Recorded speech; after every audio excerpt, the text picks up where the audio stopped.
Lei nº 13.303 dispõe sobre o estatuto jurídico da empresa pública da Sociedade de Economia Mista e de suas subsidiárias, no âmbito da União, dos Estados, do Distrito Federal e dos municípios. O vice-presidente da República, no exercício do cargo de presidente da República, faço saber que o Congresso Nacional decreta e eu sanciono a seguinte lei. Título 1. Disposições aplicáveis a empresas públicas e a sociedades de economia mista. Capítulo 1. Disposições preliminares. Artigo 1º. Esta lei dispõe sobre o estatuto jurídico da empresa pública da sociedade de economia mista e de suas subsidiárias, abrangendo toda e qualquer empresa pública e sociedade de economia mista da União, dos Estados, do Distrito Federal e dos municípios, que explore atividade econômica de produção ou comercialização de bens ou de prestação de serviços, ainda que a atividade econômica esteja sujeita ao regime de monopólio da União, ou seja, de prestação de serviços públicos. Parágrafo 1º. O título 1 desta lei, exceto o disposto nos artigos 2º, 3º, 4º, 5º, 6º, 7º, 8º, 11, 12 e 27, não se aplica à empresa pública e à sociedade de economia mista que tiver em conjunto com suas respectivas subsidiárias, no exercício social anterior, receita operacional bruta inferior a 90 milhões de reais. Parágrafo 2º. O disposto nos capítulos 1 e 2 do título 2 desta lei aplica-se inclusive à empresa pública dependente definida nos termos do inciso 3 do artigo 2º da Lei Complementar 101, que explore atividade econômica, ainda que a atividade econômica esteja sujeita ao regime de monopólio da União, ou seja, de prestação de serviços públicos. Parágrafo 3º. Os poderes executivos poderão editar atos que estabeleçam regras de governança destinadas às suas respectivas empresas públicas e sociedades de economia mista, que se enquadrem na hipótese do parágrafo 1º, observada as diretrizes gerais desta lei. Parágrafo 4º. A não edição dos atos de que trata o parágrafo 3º, no prazo de 180 dias, a partir da publicação desta lei, submete as respectivas empresas públicas e sociedades de economia mista às regras de governança previstas no título 1 desta lei. Parágrafo 5. Submetem-se ao regime previsto nesta lei a empresa pública e a sociedade de economia mista, que participem de consórcio, conforme disposto no artigo 279 da Lei nº 6.404, na condição de operadora. Parágrafo 6º. Submete-se ao regime previsto nesta lei a sociedade, inclusive a de propósito específico, que seja controlada por empresa pública ou sociedade de economia mista, abrangidas no caput. Parágrafo 7º. Na participação em sociedade empresarial em que a empresa pública, a sociedade de economia mista e suas subsidiárias não detenham o controle acionário, essas deverão adotar, no dever de fiscalizar, práticas de governança e controle proporcionais à relevância, à materialidade e aos riscos do negócio, do qual são partícipes, considerando para esse fim. Inciso 1. Documentos e informações estratégicos do negócio e demais relatórios e informações produzidos por força de acordo de acionistas e de lei considerados essenciais para a defesa de seus interesses na sociedade empresarial investida. Inciso 2º. Relatório de execução do orçamento e de realização de investimentos programados pela sociedade, inclusive quanto ao alinhamento dos custos orçados e dos realizados com os custos de mercado. Inciso 3º. Informe sobre a execução da política de transações com partes relacionadas. Inciso 4º. Análise das condições de alavancagem financeira da sociedade. Inciso 5. Avaliação de inversões financeiras e de processos relevantes de alienação de bens móveis e imóveis da sociedade. Inciso 6.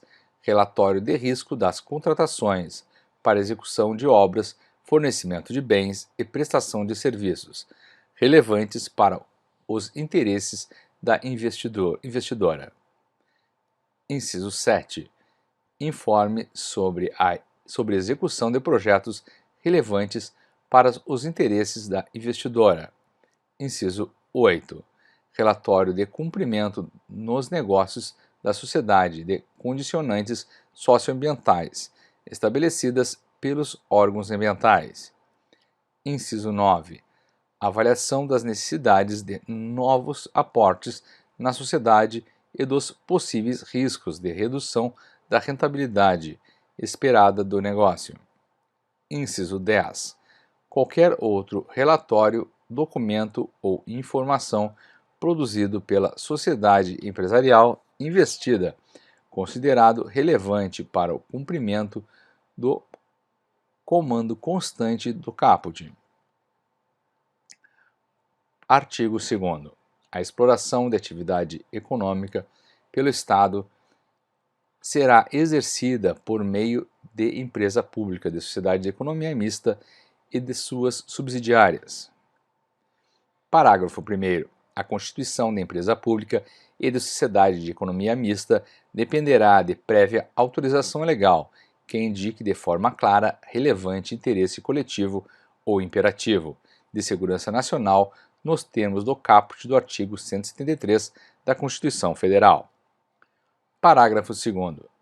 Depende de autorização legislativa a criação de subsidiárias de empresa pública e de sociedade de economia mista, assim como a participação de qualquer delas em empresa privada, cujo objeto social deva estar relacionado ao da investidora, nos termos do inciso 20 do artigo 37 da Constituição Federal. Parágrafo 3º.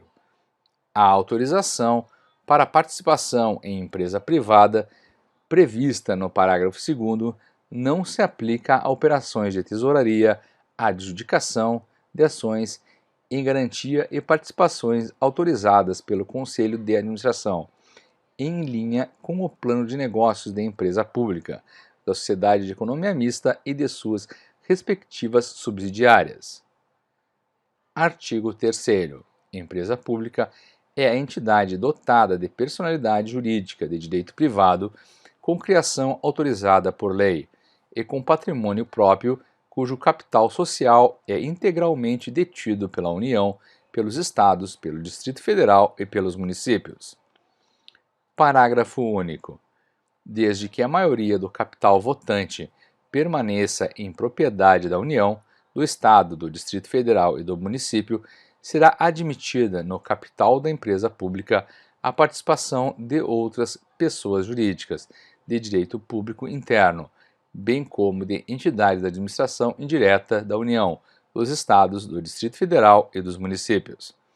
Artigo 4º. Sociedade de economia mista é a entidade dotada de personalidade jurídica de direito privado, com criação autorizada por lei, sob a forma de sociedade anônima, cujas ações com direito a voto pertençam em sua maioria à União, aos Estados, ao Distrito Federal, aos municípios, ou em entidade de administração indireta. Parágrafo 1º. A pessoa jurídica que controla a sociedade de economia mista tem os deveres e as responsabilidades do acionista controlador, estabelecidos na Lei 6.404, de 15 de dezembro de 1976, e deverá exercer o poder de controle no interesse da companhia, respeitado o interesse público que justificou sua criação. Parágrafo 2º. Além das normas previstas nesta lei, A sociedade de economia mista, com registro na Comissão de Valores Mobiliários, sujeita-se às disposições da Lei nº 6.385. Capítulo 2º. Do regime societário da empresa pública e da sociedade de economia mista, seção 1. Das normas gerais. Artigo 5º. A sociedade de economia mista será constituída sob a forma de sociedade anônima e, ressalvado o disposto nesta lei, estará sujeita ao regime previsto na Lei 6.404. Artigo 6º. O Estatuto da Empresa Pública da Sociedade de Economia Mista e de suas subsidiárias deverá observar regras de governança corporativa, de transparência e de estruturas práticas de gestão de riscos e de controle interno, composição da administração e, havendo acionistas, mecanismos para sua proteção, todos constantes desta lei. Artigo 6º. O Estatuto da Empresa Pública da Sociedade de Economia Mista e de suas subsidiárias deverá observar regras de governança corporativa, de transparência e de estruturas práticas de gestão de riscos e de controle interno, composição da administração e, havendo acionistas, mecanismos para sua proteção, todos constantes desta lei. Artigo 7º. Aplica-se todas as empresas públicas, as sociedades de economia mista, de capital fechado e as subsidiárias às disposições da Lei 6.404 e as normas da Comissão de Valores Mobiliários sobre escrituração e elaboração de demonstrações financeiras, inclusive a obrigatoriedade de auditoria independente por auditor registrado nesse órgão. Artigo 8º. As empresas públicas e as sociedades de economia mista deverão observar, no mínimo, os seguintes requisitos de transparência. Inciso 1. Elaboração de carta anual subscrita pelos membros do Conselho de Administração, com a explicação dos compromissos de consecução de objetivos de políticas públicas pela empresa pública, pela sociedade de economia mista e por suas subsidiárias, em atendimento ao interesse coletivo ou ao imperativo de segurança nacional, que justificou a autorização para suas respectivas criações, com definição clara dos recursos a serem empregados para esse fim, bem como dos impactos econômico-financeiros da consecução desses objetivos mensuráveis, por meio de indicadores objetivos. Inciso 2º. Adequação de seu estatuto social à autorização legislativa de sua criação. Inciso 3º. Divulgação tempestiva e atualizada de informações relevantes, em especial as relativas a atividades desenvolvidas, estrutura de controle, fatores de risco, dados econômico-financeiros, comentários dos administradores sobre o desempenho, políticas e práticas de governança corporativa e descrição da composição e da remuneração da administração. Inciso 4. Elaboração e divulgação de política de divulgação de informações em conformidade com a legislação em vigor e com as melhores práticas. Inciso 5. Elaboração de política de distribuição de dividendos à luz do interesse público que justificou a criação da empresa pública ou da sociedade de economia mista. Inciso 6. Divulgação em nota explicativa as demonstrações financeiras dos dados operacionais e financeiros das atividades relacionadas à consecução dos fins de interesse coletivo ou de segurança nacional. Inciso 7. Elaboração e divulgação da política de transações com partes relacionadas em conformidade com os requisitos de competitividade, conformidade, transparência, equidade e comutatividade, que deverá ser revista no mínimo anualmente e comprovada pelo Conselho de Administração. Inciso 8. Ampla divulgação ao público em geral de carta anual de governança corporativa, que consolide em um único documento escrito, em linguagem clara e direta, as informações de que trata o inciso 3º. Inciso 9. Divulgação anual de relatório integrado ou de sustentabilidade. Parágrafo 1º.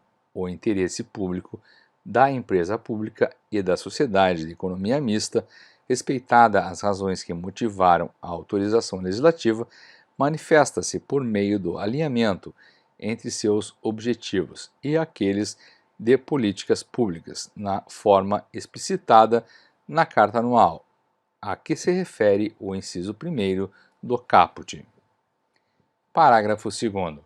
Quaisquer obrigações e responsabilidades que a empresa pública e a sociedade de economia mista que explorem atividade econômica assumam em condições distintas às de qualquer outra empresa do setor privado em que atuam deverão, inciso 1, estar claramente definidas em lei ou regulamento, bem como previstas em contrato, convênio ou ajuste celebrado com o ente público competente para estabelecê-las, observada ampla publicidade desses instrumentos. Inciso 2º. Ter seu custo e suas receitas discriminados e divulgados de forma transparente, inclusive no plano contábil. Parágrafo 3º. Além das obrigações contidas nesse artigo, a sociedade de economia mista, com registro na Comissão de Valores Mobiliários, sujeita-se ao regime informacional estabelecido por essa autarquia e devem divulgar as informações previstas neste artigo na forma fixada em suas normas. Parágrafo 4º. Os documentos resultantes de cumprimento dos requisitos de transparência constantes dos incisos 1 a 9 do caput deverão ser publicamente divulgados na internet de forma permanente e cumulativa. Artigo 9. A empresa pública e a sociedade de economia mista adotarão regras de estruturas e práticas de gestão de riscos e controle interno que abranjam: inciso 1. A ação dos administradores e empregados por meio de implementação cotidiana de práticas de controle interno. Inciso 2. Área responsável pela verificação de cumprimento de obrigações e de gestão de riscos. Inciso 3. Auditoria interna e comitê de auditoria estatutário. Parágrafo 1º. Deverá ser elaborado e divulgado código de conduta e integridade que disponham sobre: inciso 1. Princípios, valores e missão da empresa pública e da sociedade de economia mista, bem como orientações sobre prevenção de conflito de interesses e vedação de atos de corrupção e fraude. Inciso 2.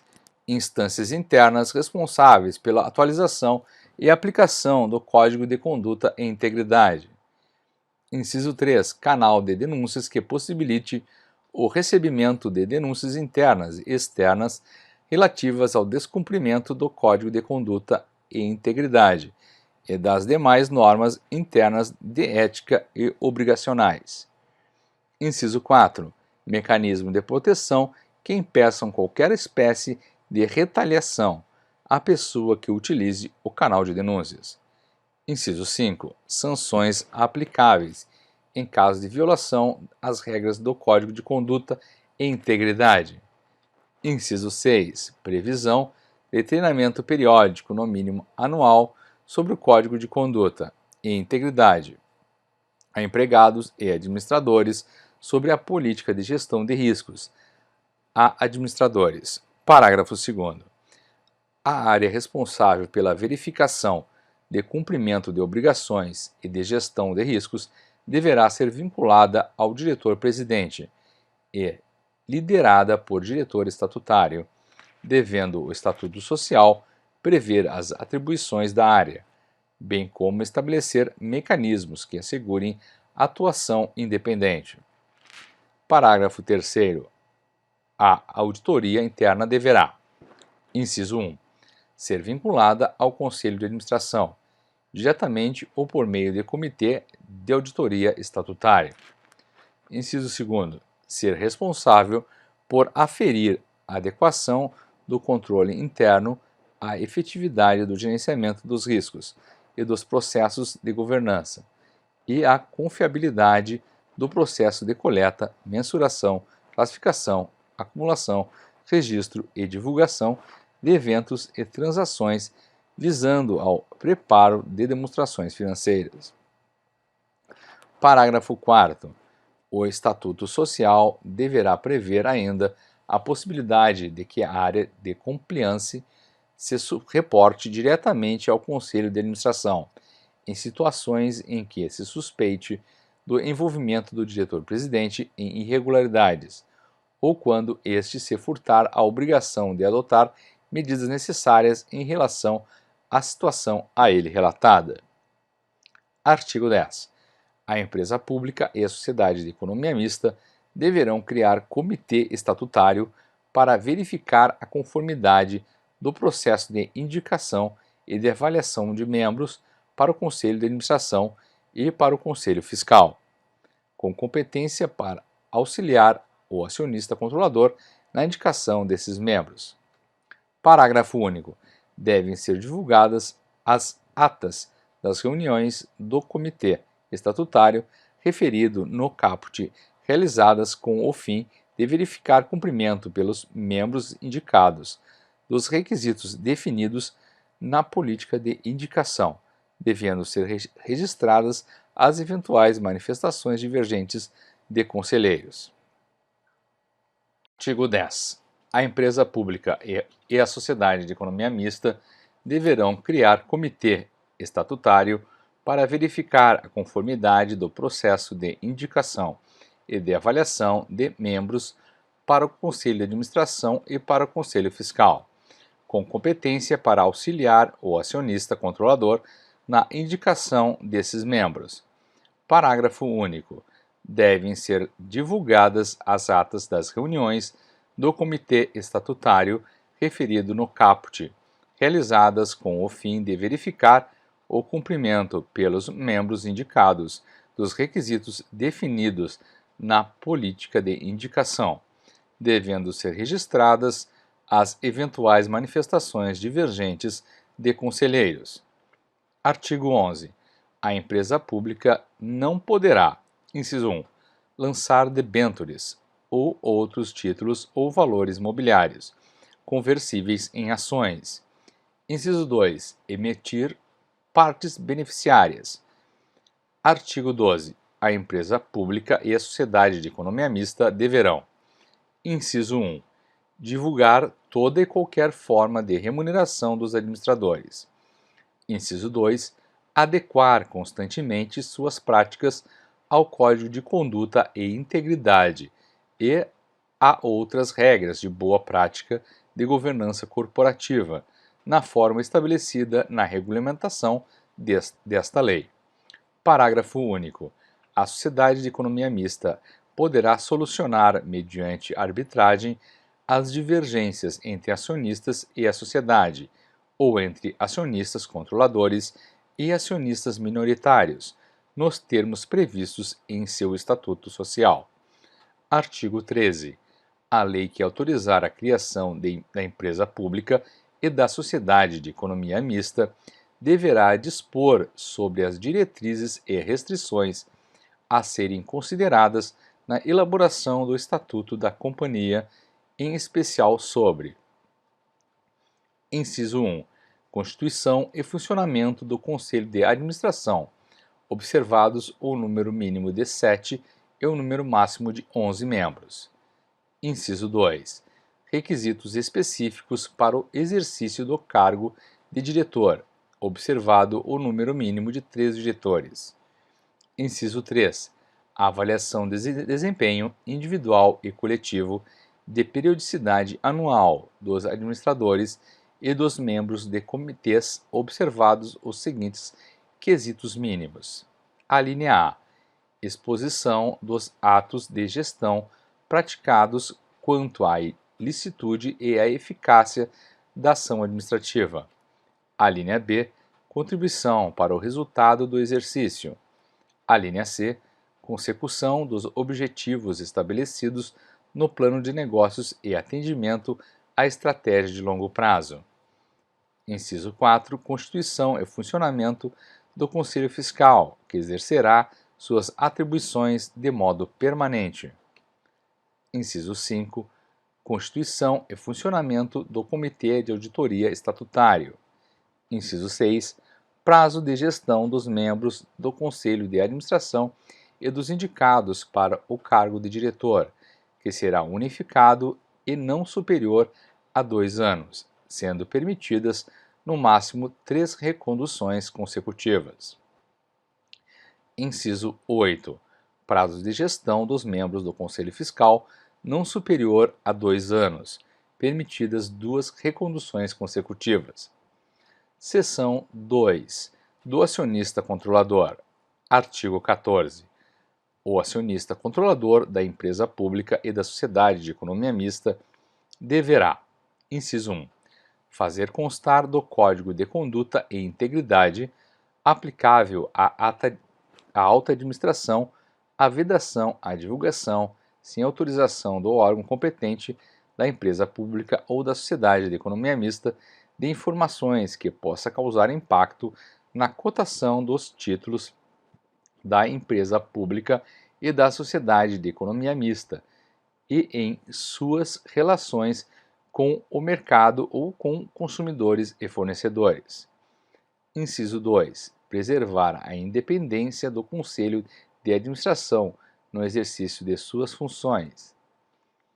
Inciso 3. Observar a política de indicação na escolha dos administradores e membros do Conselho Fiscal. Artigo 15. O acionista controlador da empresa pública e da sociedade de economia mista responderá pelos atos praticados com abuso de poder, nos termos da Lei 6.404, de 15 de dezembro de 1976. Parágrafo 1º. A ação de reparação poderá ser proposta pela sociedade nos termos do artigo 246 da Lei 6.404, pelo terceiro prejudicado ou pelos sócios independentemente de autorização da Assembleia Geral de Acionistas. Parágrafo 2º. Prescreve em 6 anos, contados da data da prática do ato abusivo, a ação a que se refere o parágrafo 1º. Seção 3 do administrador. Artigo 16.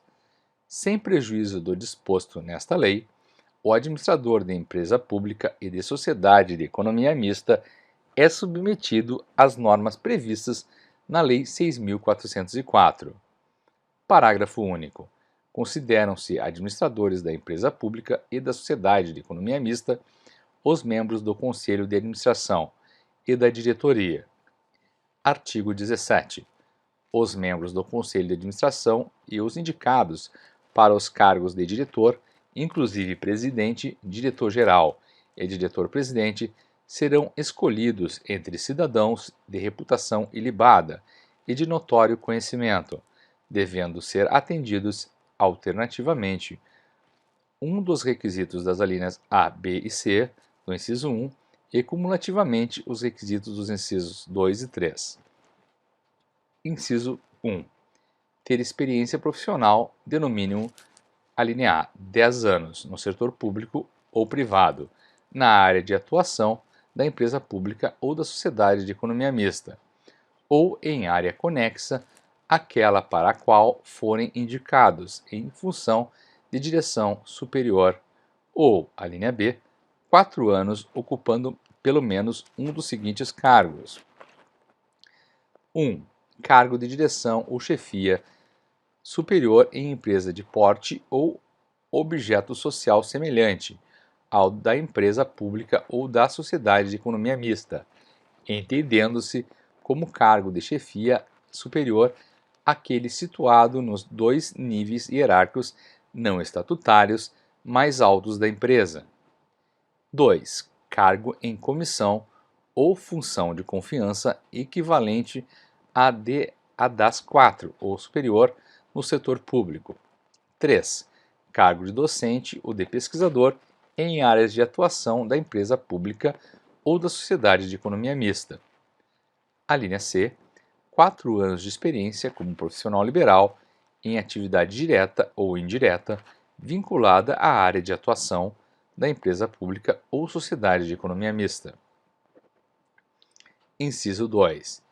Ter formação acadêmica compatível com o cargo para o qual foi indicado. Inciso 3.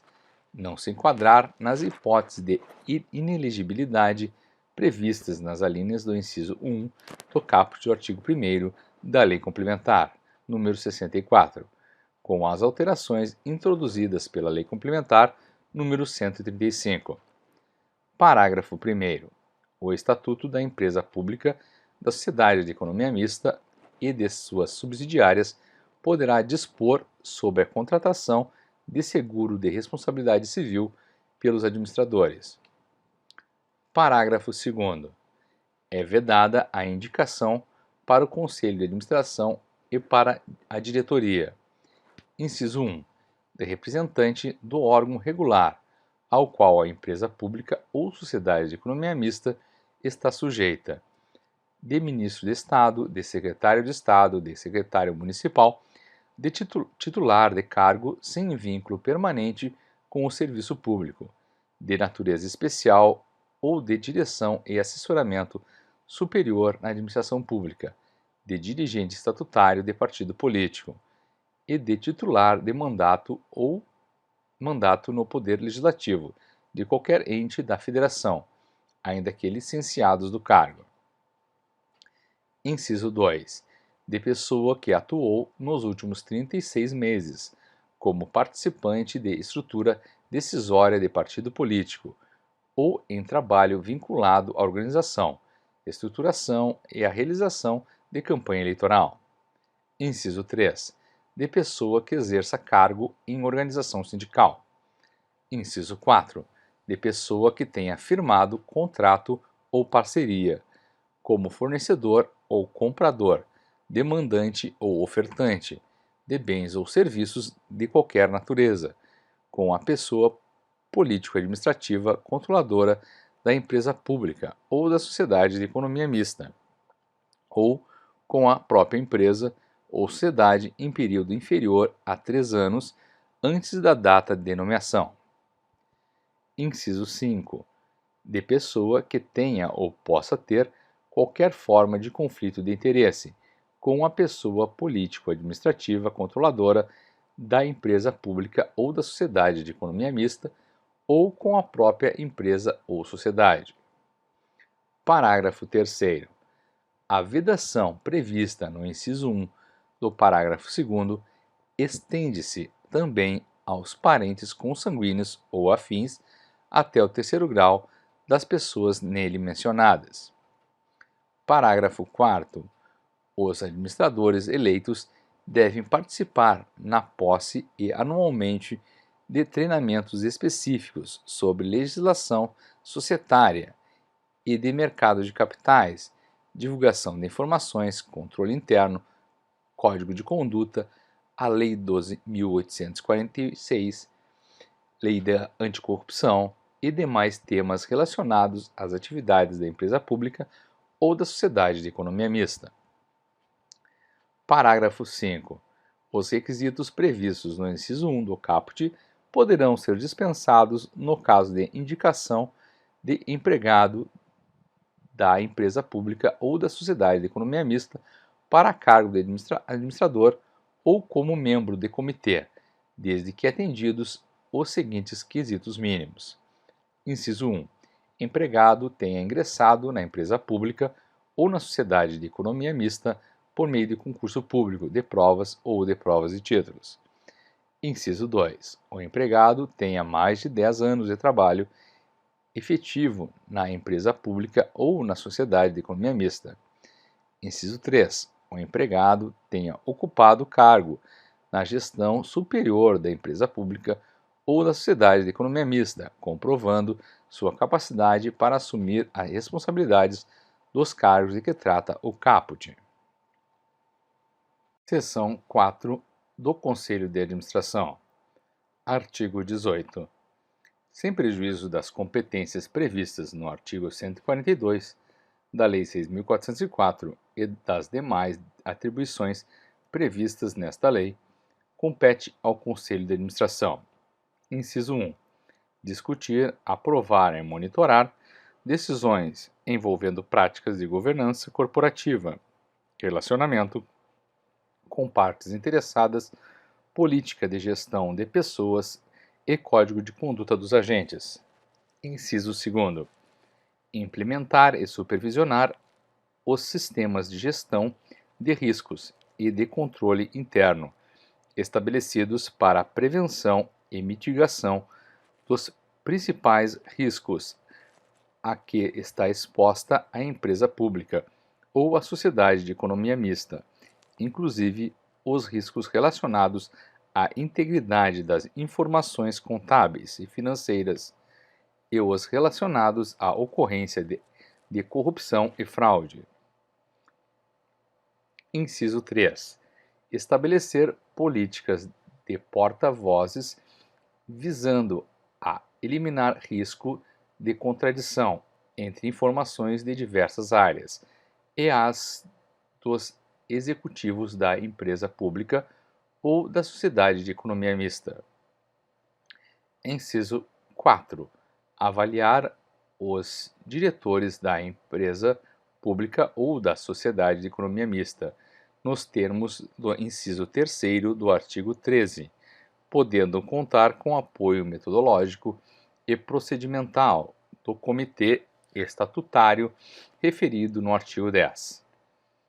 Artigo 19. É garantida a participação no Conselho de Administração de representante dos empregados e dos acionistas minoritários. Parágrafo 1º.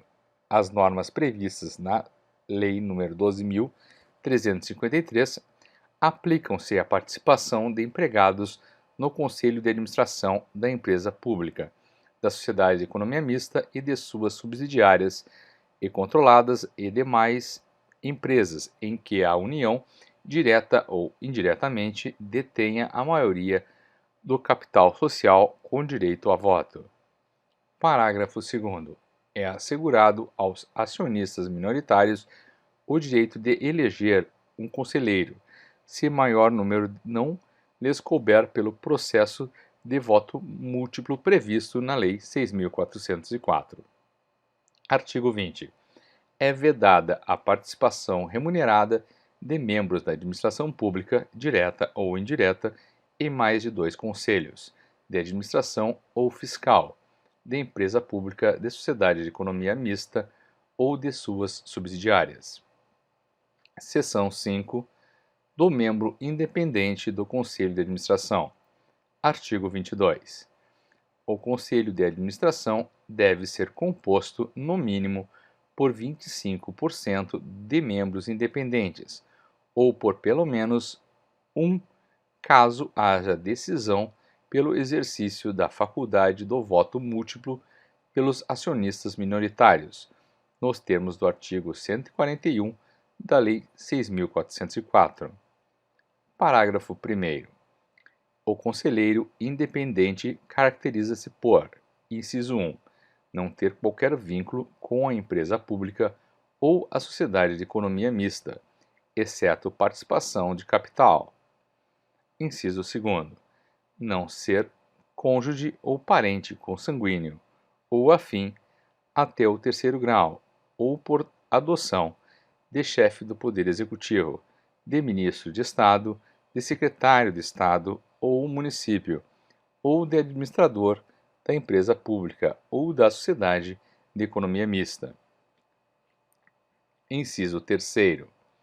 Não ter mantido nos últimos 3 anos vínculo de qualquer natureza com a empresa pública, a sociedade de economia mista ou seus controladores, que possa vir a comprometer sua independência.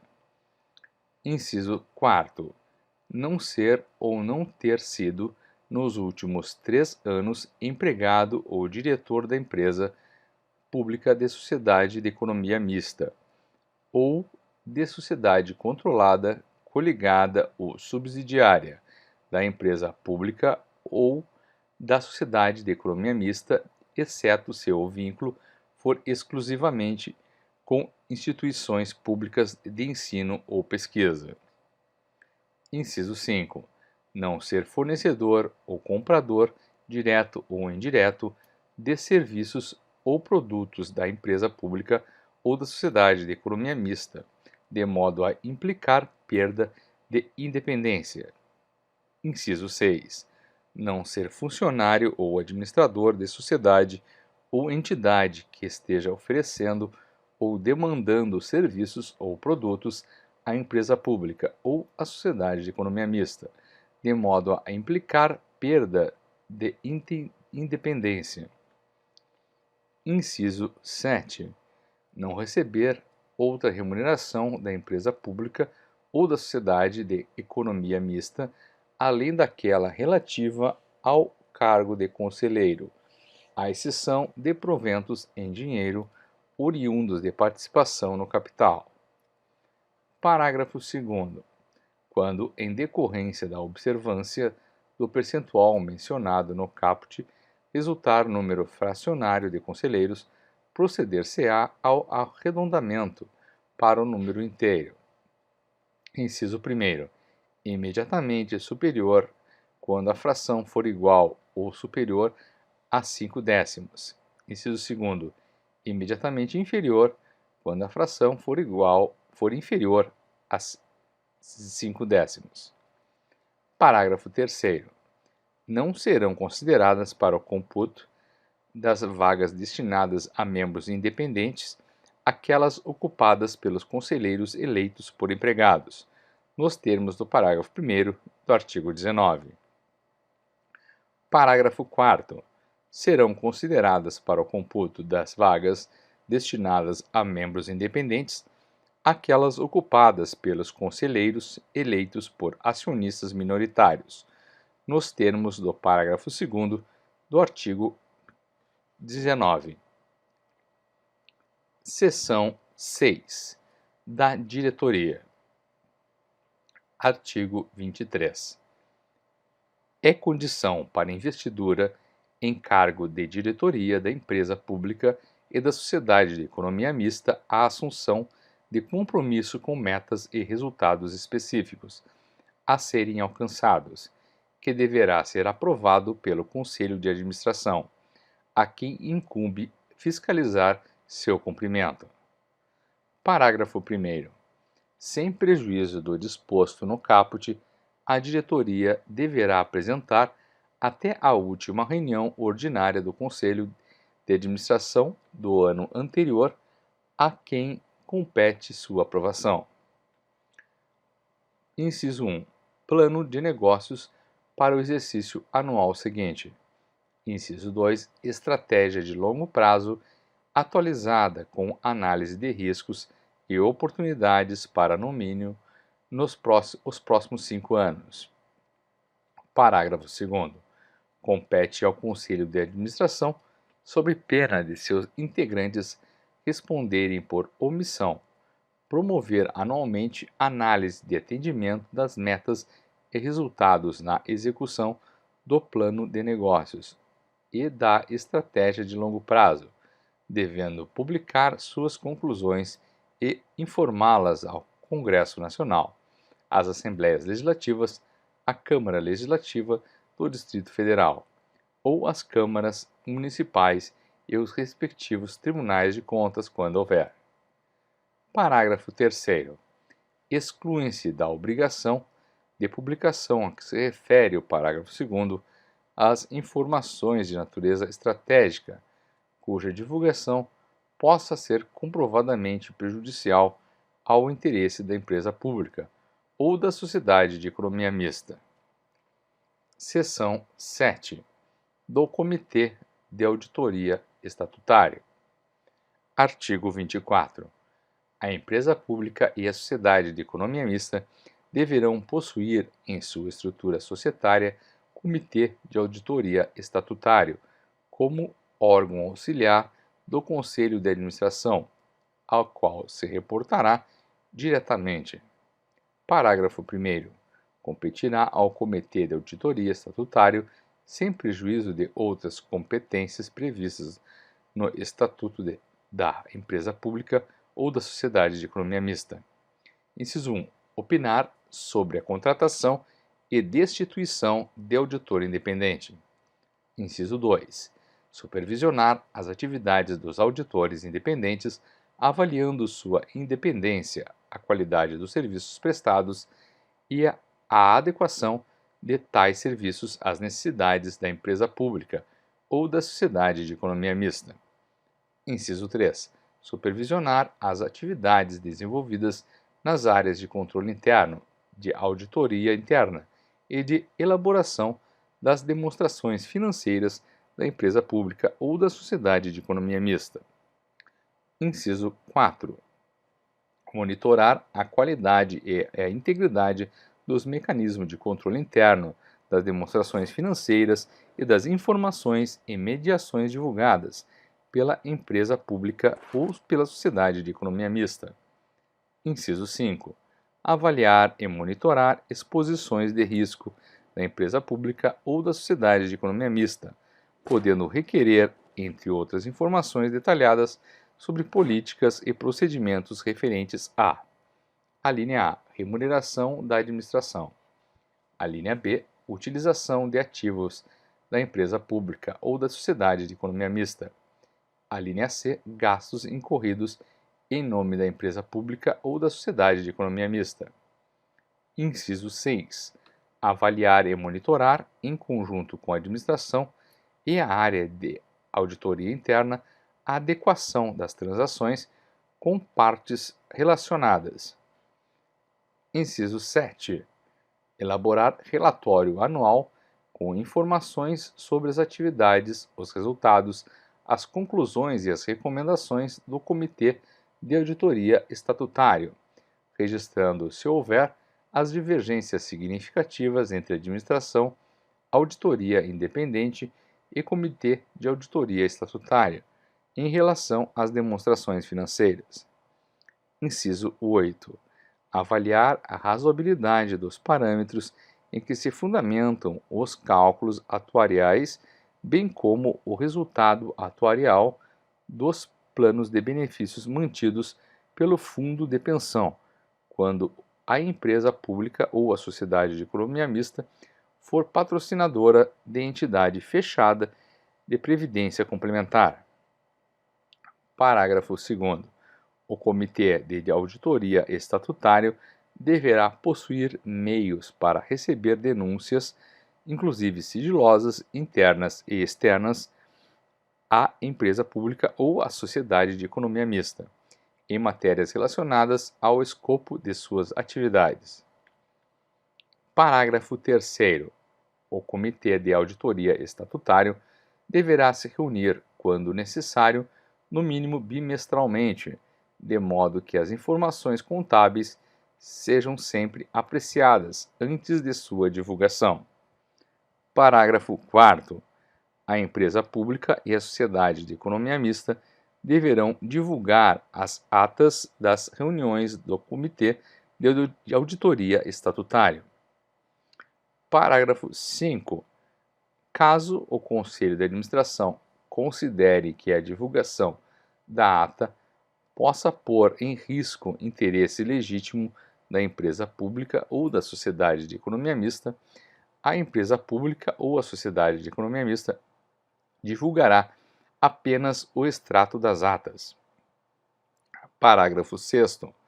A restrição prevista no parágrafo 5º não será oponível aos órgãos de controle, que terão total e irrestrito acesso ao conteúdo das atas do Comitê de Auditoria Estatutário, observada a transferência de sigilo.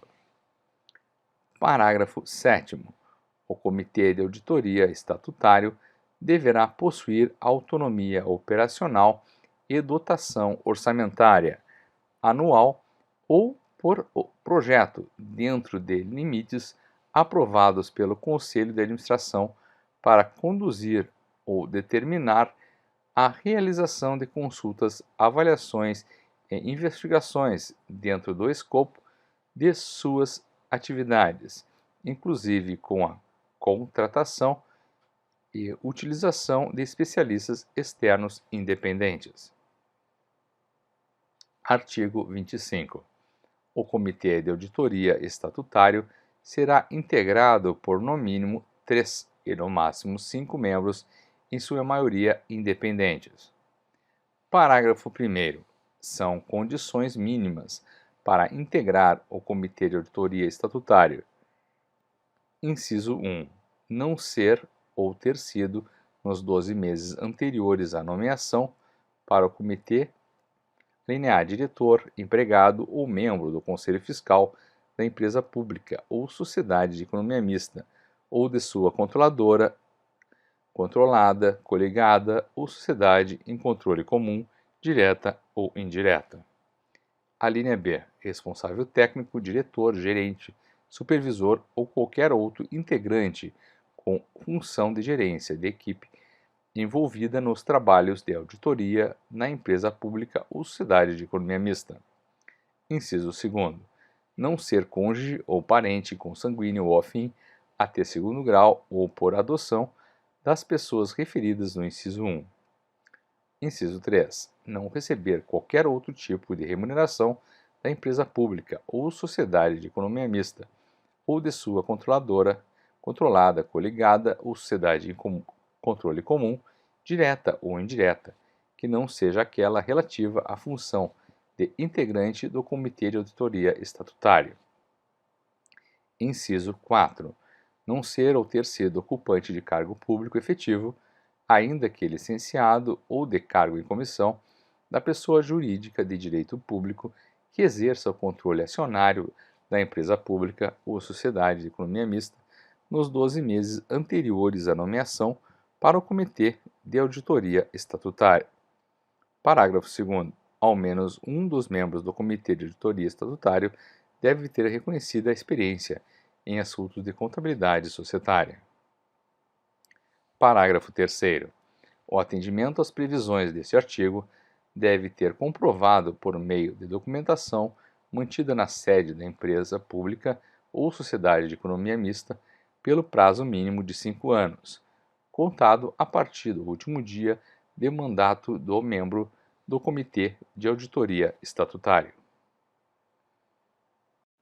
Seção 8 do Conselho Fiscal. Artigo 26. Além das normas previstas nesta lei, aplicam-se aos membros do Conselho Fiscal da empresa pública e da sociedade de economia mista as disposições previstas na Lei nº 6.404, relativa a seus poderes, deveres e responsabilidades, a requisitos e impedimentos para a investidura e a remuneração, além de outras disposições estabelecidas na referida lei. Parágrafo 1º. Podem ser membros do Conselho Fiscal pessoas naturais residentes no país com formação acadêmica compatível com o exercício da função e que tenham exercido por prazo mínimo de 3 anos cargo de direção ou assessoramento na administração pública ou cargo de conselheiro fiscal ou administrador em empresa. Parágrafo 2º. O Conselho Fiscal contará com pelo menos um membro indicado pelo ente controlador, que deverá ser servidor público com um vínculo permanente com a administração pública. Capítulo 3. Da função social da empresa pública e da sociedade de economia mista. Artigo 27. A empresa pública e a sociedade de economia mista terão a função social de realização do interesse coletivo ou de atendimento a imperativo da segurança nacional, expressa no instrumento de autorização legal para sua criação. Parágrafo 1º. A realização do interesse coletivo de que trata este artigo deverá ser orientada para o alcance do bem-estar econômico e para a alocação socialmente eficiente dos recursos geridos pela empresa pública e pela sociedade de economia mista, bem como para o seguinte: inciso 1. Ampliação economicamente sustentada do acesso de consumidores aos produtos e serviços da empresa pública ou da sociedade de economia mista. Inciso 2. Desenvolvimento ou emprego de tecnologia brasileira para a produção e oferta de produtos e serviços da empresa pública ou da sociedade de economia mista, sempre de maneira economicamente justificada. Parágrafo 2º. A empresa pública e a sociedade de economia mista deverão, nos termos da lei, adotar práticas de sustentabilidade ambiental e de responsabilidade social corporativa compatíveis com o mercado em que atuam. Parágrafo 3º. A empresa pública e a sociedade de economia mista poderão celebrar convênio ou contrato de patrocínio com pessoa física ou pessoa jurídica para promoção de atividades culturais, sociais, esportivas, educacionais e de inovação tecnológica, desde que comprovadamente vinculadas ao fortalecimento de sua marca, observando-se no que couber as normas de licitação e contratos desta lei. Título 2. Disposições aplicáveis a empresas públicas, a sociedades de economia mista e as suas subsidiárias que explorem atividade econômica de produção ou comercialização de bens ou de prestação de serviços, ainda que a atividade econômica esteja sujeita ao regime de monopólio da União, ou seja, de prestação de serviços públicos. Capítulo 1. Das licitações. Seção 1. Da exigência de licitação e dos casos de dispensa e de inexigibilidade. Artigo 28. Os contratos com terceiros destinados à prestação de serviços às empresas públicas e às sociedades de economia mista, inclusive de engenharia e de publicidade, aquisição e alocação de bens, alienação de bens e ativos integrantes do respectivo patrimônio, ou a execução de obras a serem integradas a esse patrimônio, bem como a implementação de ônus real sobre tais bens, serão precedidos de licitação nos termos desta lei, ressalvadas as hipóteses previstas nos artigos 29 e 30. Parágrafo 1º. Aplicam-se às licitações das empresas públicas e das sociedades de economia mista as disposições constantes dos artigos 42 a 49 da Lei Complementar nº 123. Parágrafo 2º. O convênio ou contrato de patrocínio celebrado com as pessoas físicas ou jurídicas de que trata o parágrafo 3º do artigo 27 observará, no que couber, as normas de licitação e contratos desta lei. Parágrafo 3º. São as empresas públicas e as sociedades de economia mista dispensadas da observância dos dispositivos deste capítulo, nas seguintes situações. Inciso 1. Comercialização, prestação ou execução, de forma direta, pelas empresas mencionadas, no caput, dos produtos, serviços ou obras especificamente relacionados com os seus respectivos objetos sociais. Inciso 2º. Nos casos em que a escolha do parceiro esteja associada às suas características particulares, vinculada a oportunidades de negócio definidas e especificadas, justificada a inviabilidade de procedimento competitivo. Parágrafo 4º. Considera-se oportunidades de negócio a que se refere o inciso 2 do artigo do parágrafo 3º, a formação e extinção de parcerias e outras formas associativas, societárias ou contratuais, a aquisição e a alienação de participação em sociedades e outras formas associativas, societárias ou contratuais, e as operações realizadas no âmbito do mercado de capitais, respeitada a regulação pelo respectivo órgão competente. Artigo 29. É dispensável a realização de licitação por empresas públicas e sociedades de economia mista. Inciso 1. Para obras e serviços de engenharia de valor de até R$ 100.000, desde que não se refiram a parcelas de uma mesma obra ou serviço ou ainda a obras e serviços de mesma natureza e no mesmo local que possam ser realizadas conjunta e concomitantemente. Inciso 2. Para outros serviços e compras de valor até R$ 50.000 e para alienações nos casos previstos nesta lei, desde que não se refiram a parcelas de um mesmo serviço, compra ou alienação de maior vulto, que possa ser realizado de uma só vez. Inciso 3. Quando não acudirem interessados à licitação anterior a essa, justificadamente não puder ser repetida sem prejuízo para a empresa pública ou a sociedade de economia mista, bem como para suas respectivas subsidiárias, desde que mantidas as condições pré-estabelecidas. Inciso 4. Quando as propostas apresentadas consignarem preços manifestadamente superiores aos praticados no mercado nacional ou incompatíveis com os fixados pelos órgãos oficiais competentes. Inciso 5. Para a compra ou locação de imóvel destinado ao atendimento de suas finalidades precípuas, quando as necessidades de instalação e localização condicionarem a escolha do imóvel, desde que o preço seja compatível com o valor de mercado, segundo avaliação prévia. Inciso 6. Na contratação de remanescente de obra ou serviço ou de fornecimento em consequência de rescisão contratual, desde que atendida a ordem de classificação da licitação anterior e aceitas as mesmas condições do contrato encerrado por rescisão ou distrato, inclusive quanto ao preço devidamente corrigido. Inciso 7.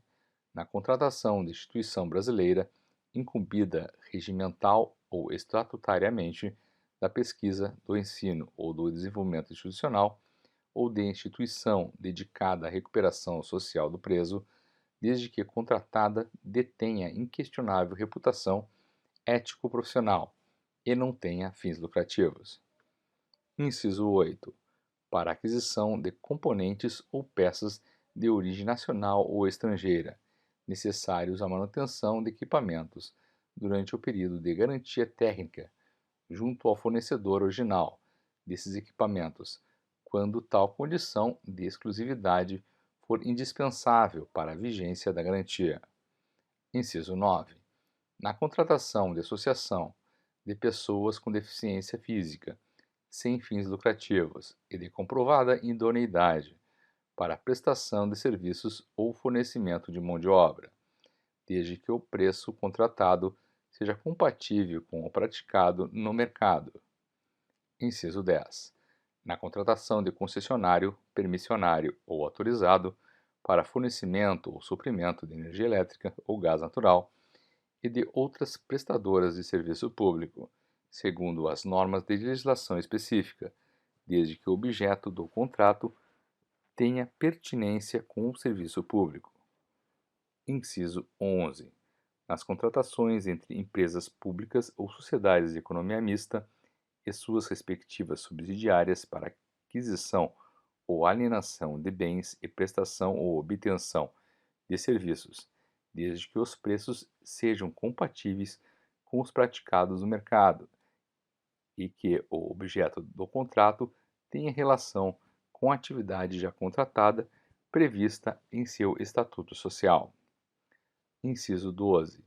Na contratação de coleta, processamento ou comercialização de resíduos sólidos urbanos recicláveis ou reutilizáveis em áreas com sistema de coleta seletiva de lixo, efetuados por associações ou cooperativas formadas exclusivamente por pessoas físicas de baixa renda que tenham como ocupação econômica a coleta de materiais recicláveis com o uso de equipamentos compatíveis com as normas técnicas ambientais e de saúde pública. Inciso 13. Para fornecimento de bens e serviços produzidos ou prestados no país, que envolvam cumulativamente alta complexidade tecnológica e defesa nacional, mediante parecer de comissão especialmente designada pelo dirigente máximo da empresa pública ou da sociedade de economia mista. Inciso 14. Nas contratações visando ao cumprimento do disposto no artigo 3º, 4º, 5º e 20 da Lei 10.973, observado os princípios gerais de contratação dela constantes.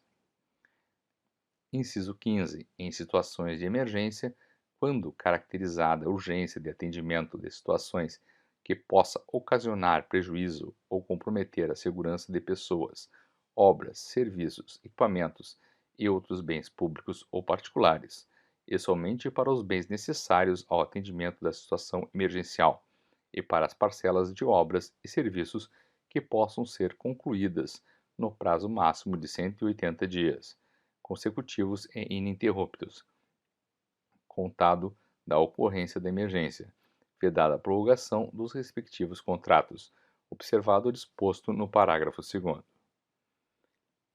Inciso 16. Na transferência de bens a órgãos e entidades da administração pública, inclusive quando efetivada mediante permuta. Inciso 17. Na doação de bens móveis para fins e usos de interesse social, após avaliação de sua oportunidade e conveniência socioeconômica relativamente à escolha de outra forma de alienação. Inciso 18. Na compra e venda de ações, de títulos de crédito e de dívida e de bens que produzam ou comercializem. Parágrafo 1º. Na hipótese de nenhum dos licitantes aceitar a contratação nos termos do inciso 6 do caput, a empresa pública ou sociedade de economia mista poderão convocar os licitantes remanescentes, na ordem de classificação, para a celebração do contrato nas condições ofertadas por estes, desde que o respectivo valor seja igual ou inferior ao orçamento estimado para a contratação, inclusive quanto aos preços atualizados, nos termos do instrumento convocatório. Parágrafo 2º. A contratação direta, com base no inciso 15 do caput, não dispensará a responsabilização de quem, por ação ou omissão, tenha dado causa ao motivo ali descrito, inclusive no tocante ao disposto na Lei nº 8.429. Parágrafo 3º. Os valores estabelecidos nos incisos 1 e 2 do caput podem ser alterados para refletir a variação de custos por deliberação do Conselho de Administração da empresa pública ou sociedade de economia mista, admitindo-se valores diferenciados para cada sociedade. Artigo 30. A contratação direta será feita quando houver inviabilidade de competição, em especial na hipótese de, inciso 1, aquisição de materiais, equipamentos ou gêneros, que só possam ser fornecidos por produtor, empresa ou representante comercial exclusivo. Inciso 2. Contratação dos seguintes serviços técnicos especializados, com profissionais ou empresas de notória especialização, vedada a exigibilidade para serviços de publicidade e divulgação. A linha A. Estudos técnicos, planejamento, projetos básicos ou executivos. A linha B. Pareceres, perícias e avaliações em geral. A linha C. Assessorias ou consultorias técnicas e auditorias financeiras ou tributárias. A linha D. Fiscalização, supervisão ou gerenciamento de obras ou serviços. A linha E. Patrocínio ou defesa de causas judiciais ou administrativas. A linha F. Treinamento e aperfeiçoamento de pessoal. A linha G. Restauração de obras de arte e bens de valor histórico. Parágrafo 1º. Considera-se de notória especialização o profissional ou a empresa cujo conceito no campo de sua especialidade decorrente de desempenho anterior, estudos, experiência, publicações, organização, aparelhamento, equipe técnica ou outros requisitos relacionados com suas atividades permita inferir que o seu trabalho é essencial e indiscutível ou mais adequado à plena satisfação do objeto do contrato. Parágrafo 2º. Na hipótese do caput e em qualquer dos casos de dispensa, se comprovado pelo órgão de controle externo sobrepreço ou superfaturamento, responde solidariamente pelo dano causado quem houver decidido pela contratação direta e o fornecedor ou o prestador de serviços. Parágrafo 3º. O processo de contratação direta será instruído no que couber com os seguintes elementos. Inciso 1. Caracterização da situação emergencial ou calamitosa que justifique a dispensa, quando for o caso. Inciso 2. Razão da escolha do fornecedor ou do executante. Inciso 3. Justificativa do preço. Seção 2. Disposições de caráter geral sobre licitações e contratos. Artigo 31.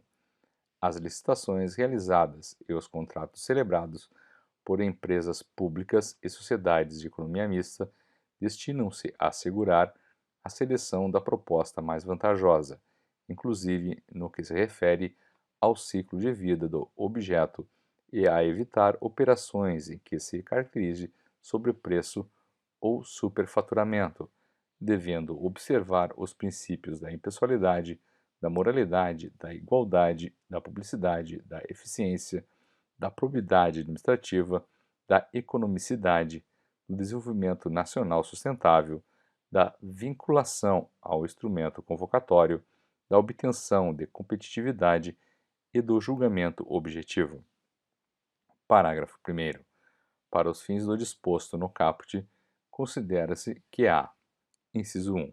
Sobrepreço, quando os preços orçados para a licitação ou os preços contratados são expressivamente superiores aos preços referenciais de mercado, podendo referir-se ao valor unitário de um item, se a licitação ou a contratação for por preços unitários de serviço, ou ao valor global do objeto, se a licitação ou a contratação for por preço global ou por empreitada. Inciso 2º. Superfaturamento quando houver dano ao patrimônio da empresa pública ou da sociedade de economia mista, caracterizado, por exemplo, a linha A, pela medição de quantidades superiores às efetivamente executadas ou fornecidas.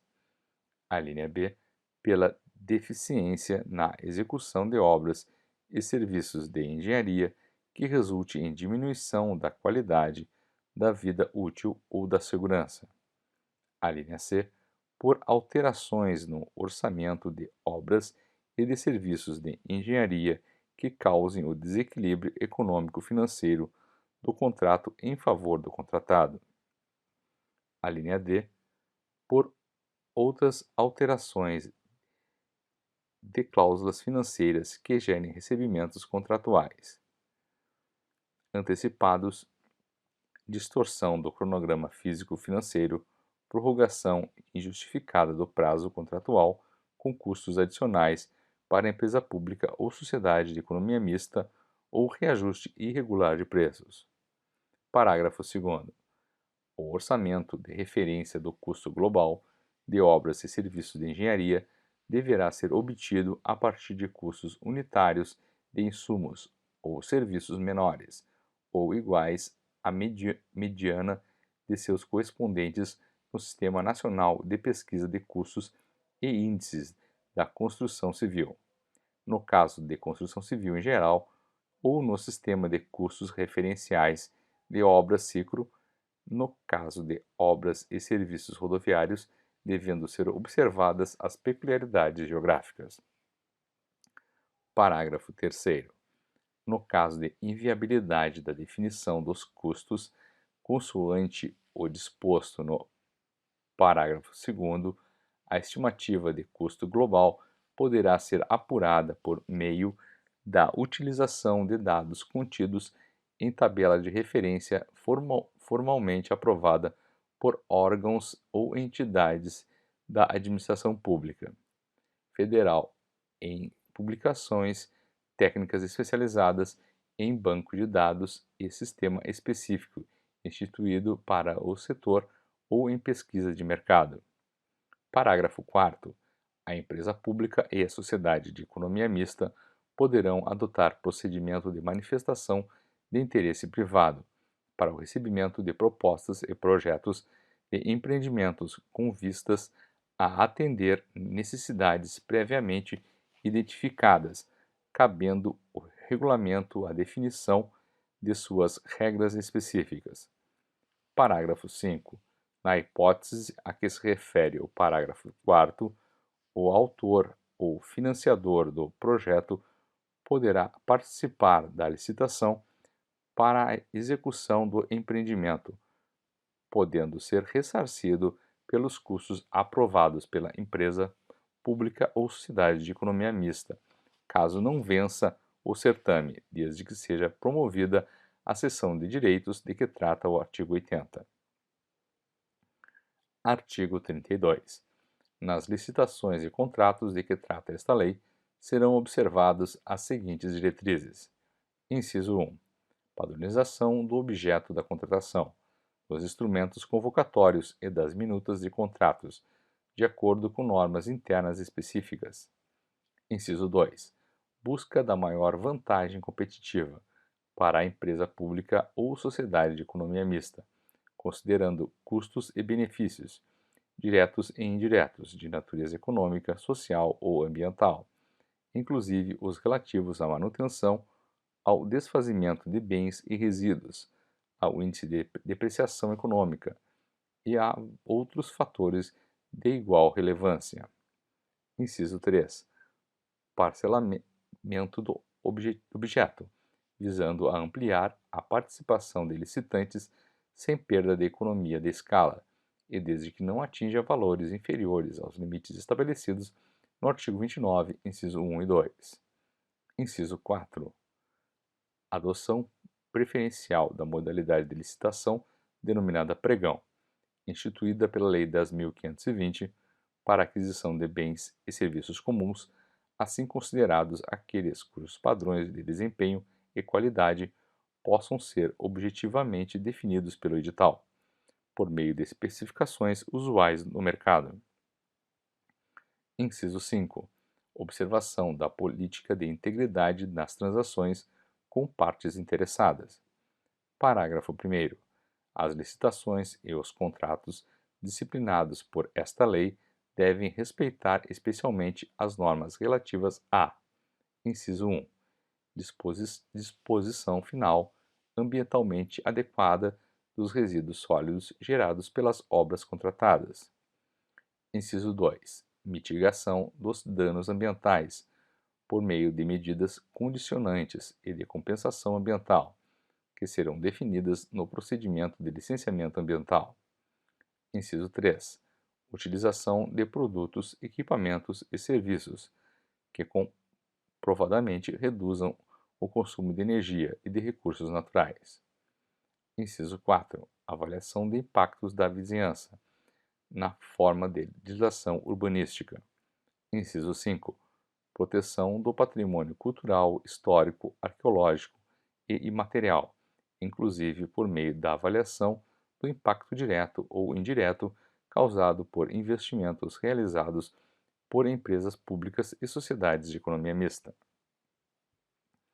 Inciso 6. Acessibilidade para pessoas com deficiência ou com mobilidade reduzida. Parágrafo 2º. A contratação a ser celebrada por empresas pública ou sociedade de economia mista da qual decorra impacto negativo sobre bens do patrimônio cultural, histórico, arqueológico e imaterial tombados dependerá de autorização da esfera de governo encarregada da proteção do respectivo patrimônio, devendo o impacto ser compensado por meio de medidas determinadas pelo dirigente máximo da empresa pública ou sociedade de economia mista na forma da legislação aplicável. Parágrafo 3º. As licitações na modalidade de pregão, na forma eletrônica, deverão ser realizadas exclusivamente em portais de compras de acesso público na internet. Parágrafo 4º. Nas licitações com etapa de lances, a empresa pública ou sociedade de economia mista disponibilizará ferramentas eletrônicas para envio de lances pelos licitantes. Artigo 33. O objeto da licitação e do contrato dela decorrente será definido de forma sucinta e clara no instrumento convocatório. Artigo 34. O valor estimado do contrato a ser celebrado pela empresa pública ou pela sociedade de economia mista será sigiloso, facultando-se a contratante, mediante justificação na fase de preparação, prevista no inciso 1 do artigo 51 desta lei, conferir publicidade ao valor estimado do objeto da licitação, sem prejuízo da divulgação, do detalhamento dos quantitativos e das demais informações necessárias para a elaboração das propostas. Parágrafo 1º. Na hipótese em que for adotado o critério de julgamento por maior desconto, a informação de que trata o caput deste artigo constará do instrumento convocatório. Parágrafo 2º. No caso de julgamento por melhor técnica, o valor do prêmio ou da remuneração será incluído no instrumento convocatório. Parágrafo 3º. A informação relativa ao valor estimado do objeto da licitação, ainda que tenha caráter sigiloso, será disponibilizada a órgãos de controle externo e interno, devendo a empresa pública ou a sociedade de economia mista registrar em documento formal sua disponibilização aos órgãos de controle, sempre que solicitado. Artigo 35. Observado o disposto no artigo 34, o conteúdo da proposta quando adotado, o modo de disputa fechado e até sua abertura, os atos e os procedimentos praticados em decorrência desta lei submetem-se à legislação que regula o acesso dos cidadãos às informações detidas pela administração pública, particularmente nos termos da Lei 12.527. Artigo 36. A empresa pública e a sociedade de economia mista poderão promover a pré-qualificação de seus fornecedores ou produtos, nos termos do artigo 64.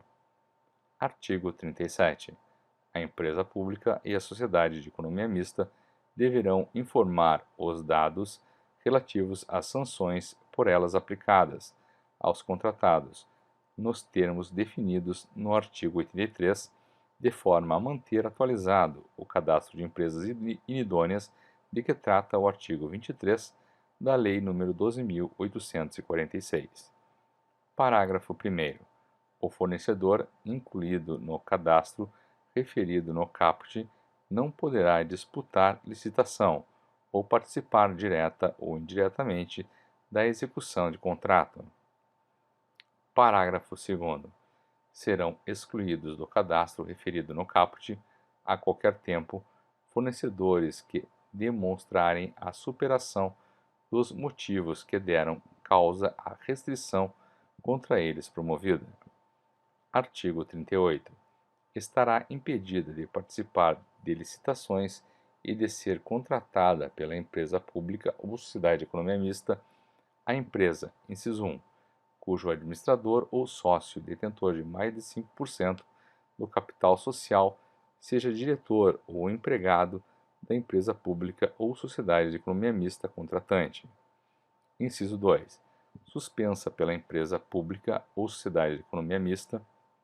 Inciso 3. Declarada inidônea pela União, por Estado, pelo Distrito Federal ou pela unidade federativa a que está vinculada a empresa pública ou sociedade de economia mista, enquanto perdurarem os efeitos da sanção. Inciso 4. Constituída por sócio de empresa que estiver suspensa, impedida ou declarada inidônea. Inciso 5. Cujo administrador seja sócio de empresa suspensa, impedida ou declarada inidônea. Inciso 6. Constituída por sócio que tenha sido sócio ou administrador de empresa suspensa, impedida ou declarada inidônea, no período dos fatos que deram ensejo à sanção. Inciso 7.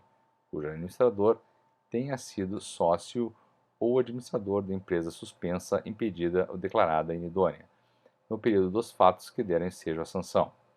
Inciso 8. Que tiver nos seus quadros de diretoria pessoa que participou, em razão de vínculo de mesma natureza, da empresa declarada inidônea. Parágrafo único.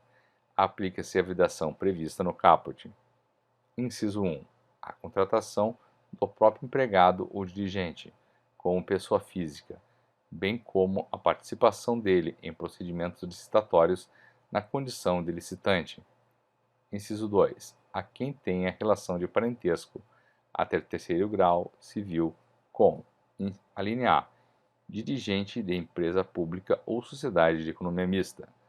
Alínea B, empregado de empresa pública ou sociedade de economia mista cujas atribuições envolvam a atuação na área responsável pela licitação ou contratação. Alínea C, autoridade do ente público a que a empresa pública ou sociedade de economia mista esteja vinculada. Inciso 3, cujo proprietário, mesmo na condição de sócio, tenha terminado seu prazo de gestão ou rompido seu vínculo com a respectiva empresa pública ou sociedade de economia mista, promotora da licitação ou contratante há menos de 6 meses. Artigo 39. Os procedimentos licitatórios, a pré-qualificação e os contratos disciplinados por esta lei serão divulgados em portal específico mantido pela empresa pública ou sociedade de economia mista na internet, devendo ser adotados os seguintes prazos mínimos para apresentação de propostas ou lances, contados a partir da divulgação do instrumento convocatório. Inciso 1. Para aquisição de bens. Alínea A. 5 dias úteis, quando adotado como critério de julgamento o menor preço ou o maior desconto. Alínea B. 10 dias úteis, nas demais hipóteses. Inciso 2. Para a contratação de obras e serviços. Alínea A. 15 dias úteis, quando adotado como critério de julgamento o menor preço ou maior desconto. Alínea B. 30 dias úteis, nas demais hipóteses. Inciso 3. No mínimo 45 dias úteis para a licitação, em que se adote como critério de julgamento a melhor técnica ou a melhor combinação de técnica e preço, bem como para a licitação em que haja contratação semi-integrada ou integrada. Parágrafo único. As modificações promovidas no instrumento convocatório serão objeto de divulgação nos mesmos termos e prazos dos atos e procedimentos originais, exceto quando a alteração não afetar a preparação das propostas. Artigo 40. As empresas públicas e as sociedades de economia mista deverão publicar e manter atualizado regulamento interno de licitações e contratos, compatível com o disposto nesta lei, especialmente quanto a: inciso 1. Glossário de expressões técnicas. Inciso 2. Cadastro de fornecedores. Inciso 3. Minutas padrão de editais e contratos. Inciso 4. Procedimentos de licitação e contratação direta. Inciso 5. Tramitação de recursos. Inciso 6. Formalização de contratos. Inciso 7. Gestão e fiscalização de contratos. Inciso 8. Aplicação de penalidades. Inciso 9. Recebimento do objeto do contrato. Artigo 41. Aplicam-se às licitações e contratos regidos por esta lei as normas de direito penal contidas nos artigos 89 a 99 da Lei 8.666. Seção 3 das normas específicas para obras e serviços. Artigo 42.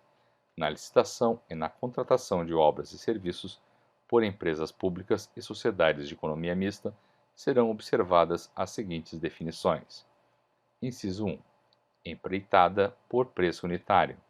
Contratação por preço certo de unidades determinadas. Inciso 2. Empreitada por preço global. Contratação por preço certo e total. Inciso 3. Tarefa.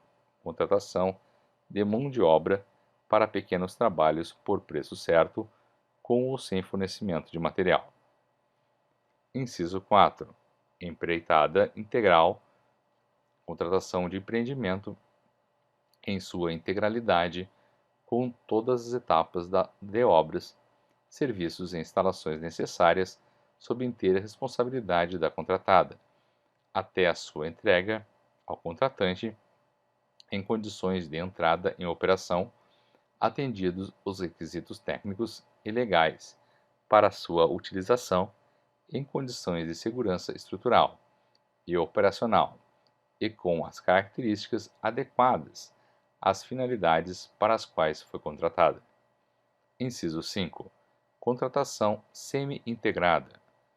Contratação que envolve a elaboração e o desenvolvimento do projeto executivo, a execução de obras e serviços de engenharia, a montagem, a realização de testes, a pré-operação e as demais operações necessárias e suficientes para a entrega final do objeto, de acordo com o estabelecido nos parágrafos 1º e 3º deste artigo. Inciso 6. Contratação integrada. Contratação que envolve a elaboração e o desenvolvimento dos projetos básico e executivo, a execução de obras e serviços de engenharia, a montagem, a realização de testes, a pré-operação e as demais operações necessárias e suficientes para a entrega final do objeto, de acordo com o estabelecido no parágrafo 1º, 2º e 3º deste artigo. Inciso 7. Anteprojeto de engenharia. Peça técnica com todos os elementos de contornos necessários e fundamentais à elaboração do projeto básico, devendo conter minimamente os seguintes elementos. A linha A. Demonstração e justificativa do programa de necessidades, visão global dos investimentos e definições relacionadas ao nível de serviço desejado. A linha B. Condições de solidez, segurança, durabilidade e prazo de entrega. A linha C. Estética do projeto arquitetônico. A linha D. Parâmetros de adequação ao interesse público, a economia na utilização, a facilidade na execução, aos impactos ambientais e à acessibilidade. Inciso a linha E. Concepção da obra ou do serviço de engenharia. A linha F. Projetos anteriores ou estudos preliminares que embasaram a concepção adotada. A linha G. Levantamento topográfico e cadastral. A linha H. Pareceres de sondagem. A linha I. Memorial descritivo dos elementos da edificação, dos componentes construtivos e dos materiais de construção, de forma a estabelecer padrões mínimos para a contratação. Inciso 8. Projeto básico, conjunto de elementos necessários e suficientes, com nível de precisão adequado, para, observado o disposto no parágrafo 3º, caracterizar a obra ou o serviço, ou complexo de obras ou de serviços, objeto da licitação, elaborado com base nas indicações dos estudos técnicos preliminares, que assegure a viabilidade técnica e o adequado tratamento do impacto ambiental do empreendimento e que possibilite a avaliação do custo da obra e a definição dos métodos e do prazo de execução, devendo conter os seguintes elementos. A linha A. Desenvolvimento da solução escolhida, de forma a fornecer visão global da obra e a identificar todos os seus elementos constitutivos com clareza. A linha B. Soluções técnicas globais e localizadas, suficientemente detalhadas de forma a minimizar a necessidade de reformulação ou de variantes durante as fases da elaboração do projeto executivo e de realização das obras e montagem.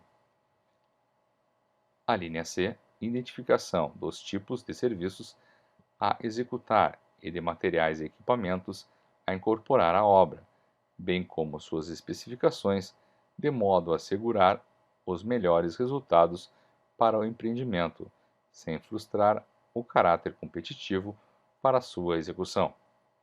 A linha D. Informações que possibilitem o estudo e a dedução de métodos construtivos instalações provisórias e condições organizacionais para a obra, sem frustrar o caráter competitivo para sua execução. A linha E, subsídios para a montagem do plano de licitação e gestão da obra, compreendendo a sua programação, a estratégia de suprimentos, as normas de fiscalização e outros dados necessários em cada caso. Inciso 9. Projeto executivo. Conjunto dos elementos necessários e suficientes à execução completa da obra, de acordo com as normas técnicas pertinentes. Inciso 10. Matriz de riscos. Cláusula contratual definidora de riscos e responsabilidades entre as partes e caracterizadora do equilíbrio econômico-financeiro inicial do contrato, em termos de ônus financeiro decorrente de eventos supervenientes à contratação, contendo no mínimo as seguintes informações: a linha A, listagem de possíveis eventos supervenientes à assinatura do contrato, impactantes no equilíbrio econômico-financeiro da avença, e previsão de eventual necessidade de prolação de termo aditivo, quando de sua ocorrência.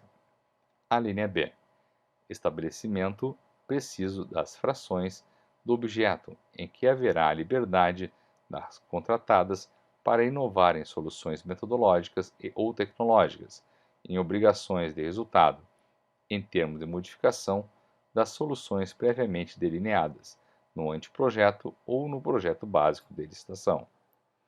A linha C, estabelecimento preciso das frações do objeto, em que não haverá liberdade das contratadas para inovar em soluções metodológicas ou tecnológicas, em obrigações de meio, devendo haver obrigação de identidade entre a execução e a solução pré-definida no anteprojeto ou no projeto básico da licitação. Parágrafo 1º. As contratações semi-integradas e integradas referidas, respectivamente, nos incisos 5 e 6 do caput deste artigo, restringir-se-ão a obras e serviços de engenharia e observarão os seguintes requisitos. Inciso 1. O instrumento convocatório deverá conter: a linha A, o anteprojeto de engenharia, no caso da contratação integrada, com elementos técnicos que permitam a caracterização da obra ou do serviço e a elaboração e comparação de forma isonômica das propostas a serem ofertadas pelos particulares.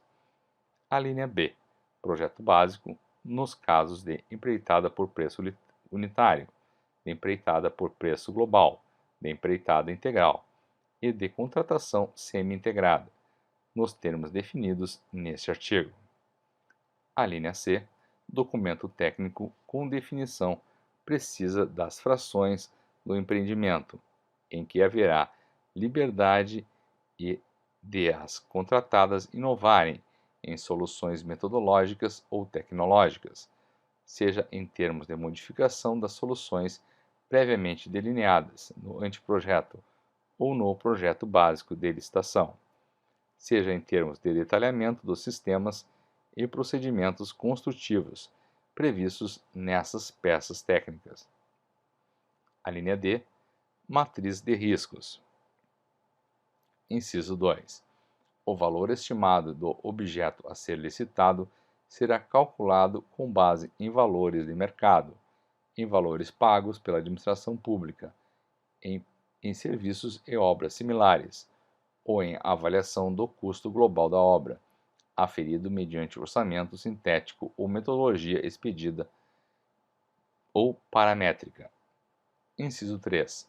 O critério de julgamento a ser adotado será o de menor preço ou de melhor combinação de técnica e preço, pontuando-se na avaliação técnica as vantagens e os benefícios que eventualmente foram oferecidos para cada produto ou solução. Inciso 4. Na contratação semi-integrada, o projeto básico poderá ser alterado, desde que demonstrada a superioridade das inovações, em termos de redução de custos, de aumento da qualidade, de redução do prazo de execução e de facilidade de manutenção ou operação. Parágrafo 2º. No caso de orçamentos das contratações integradas. Inciso 1. Sempre que o anteprojeto da licitação, por seus elementos mínimos, assim o permitir, as estimativas de preço devem ser basear em um orçamento tão detalhado quanto possível, devendo a utilização de estimativas paramétricas e avaliação aproximada baseada em outras obras similares, ser realizadas somente nas frações do empreendimento não suficientemente detalhadas no anteprojeto da licitação, exigindo-se das contratadas no mínimo o mesmo nível de detalhamento em seus demonstrativos de formação de preços. Inciso 2. Quando utilizada a metodologia expedida ou paramétrica para abalizar o valor do empreendimento ou de fração dele, consideradas as disposições do inciso 1, entre duas ou mais técnicas estimativas possíveis, deve ser utilizada nas estimativas de preço base, a que viabilize a maior precisão orçamentária, exigindo-se dos licitantes, no mínimo, o mesmo nível de detalhamento na motivação dos respectivos preços ofertados. Parágrafo 3º. Nas contratações integradas ou semi-integradas, os riscos decorrentes de fatos supervenientes à contratação, associados à escolha da solução de projeto básico pela contratante, deverão ser alocados como de sua responsabilidade na matriz de riscos. Parágrafo 4º. No caso de licitação de obras e serviços de engenharia, as empresas públicas e as sociedades de economia mista abrangidas por esta lei deverão utilizar a contratação semi-integrada prevista no inciso 5 do caput, cabendo a elas a elaboração ou a contratação dos projetos básicos antes da licitação, de que trata este parágrafo, podendo ser utilizadas outras modalidades previstas nos incisos do caput deste artigo, desde que essa opção seja devidamente justificada. Parágrafo 5. Para fins do previsto na parte final do parágrafo 4º, não será admitida por parte da empresa pública ou da sociedade de economia mista, como justificativa para a adoção da modalidade de contratação integrada, a ausência do projeto básico. Artigo 43. Os contratos destinados à execução de obras e serviços de engenharia admitirão os seguintes regimes. Inciso 1. Empreitada por preço unitário, nos casos em que os objetos, por sua natureza, possuam imprecisão inerente de quantitativos em seus itens orçamentários. Inciso 2. Empreitada por preço global, quando for possível definir previamente no projeto básico, com boa margem de precisão, as quantidades dos serviços a serem posteriormente executados na fase contratual. Inciso 3. Contratação por tarefa. Em contratações de profissionais autônomos ou de pequenas empresas para a realização de serviços técnicos comuns e de curta duração. Inciso 4. Empreitada integral, nos casos em que o contratante necessite receber o empreendimento normalmente de alta complexidade em condições de operação imediata. Inciso 5. Contratação semi-integrada, quando for possível definir previamente no projeto básico as quantidades dos serviços a serem posteriormente executados na fase contratual, em obra ou serviço de engenharia, que possa ser executado com diferentes metodologias ou tecnologias. Inciso 6. Contratação integrada, quando a obra ou o serviço de engenharia for de natureza predominantemente intelectual e de inovação tecnológica do objeto licitado ou puder ser executado com diferentes metodologias ou tecnologias de domínio restrito no mercado. Parágrafo 1º. Serão obrigatoriamente precedidas pela elaboração de projeto básico disponível para exame de qualquer interessado, as licitações para a contratação de obras e serviços, com exceção daquelas em que for adotado o regime previsto no inciso 6 do caput deste artigo. Parágrafo 2º. É vedada a execução sem projeto executivo de obras e serviços de engenharia. Artigo 44. É vedada a participação direta ou indireta nas licitações para obras e serviços de engenharia de que trata esta lei. Inciso 1. De pessoa física ou jurídica que tenha elaborado o anteprojeto ou o projeto básico da licitação. Inciso 2. De pessoa jurídica que participar de consórcio responsável pela elaboração do anteprojeto ou do projeto básico da licitação. Inciso 3.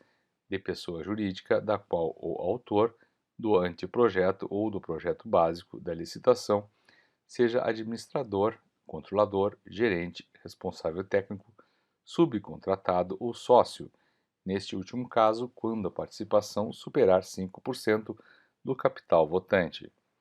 Parágrafo 1º. A elaboração do projeto executivo constituirá encargo do contratado, consoante preço previamente fixado pela empresa pública ou pela sociedade de economia mista.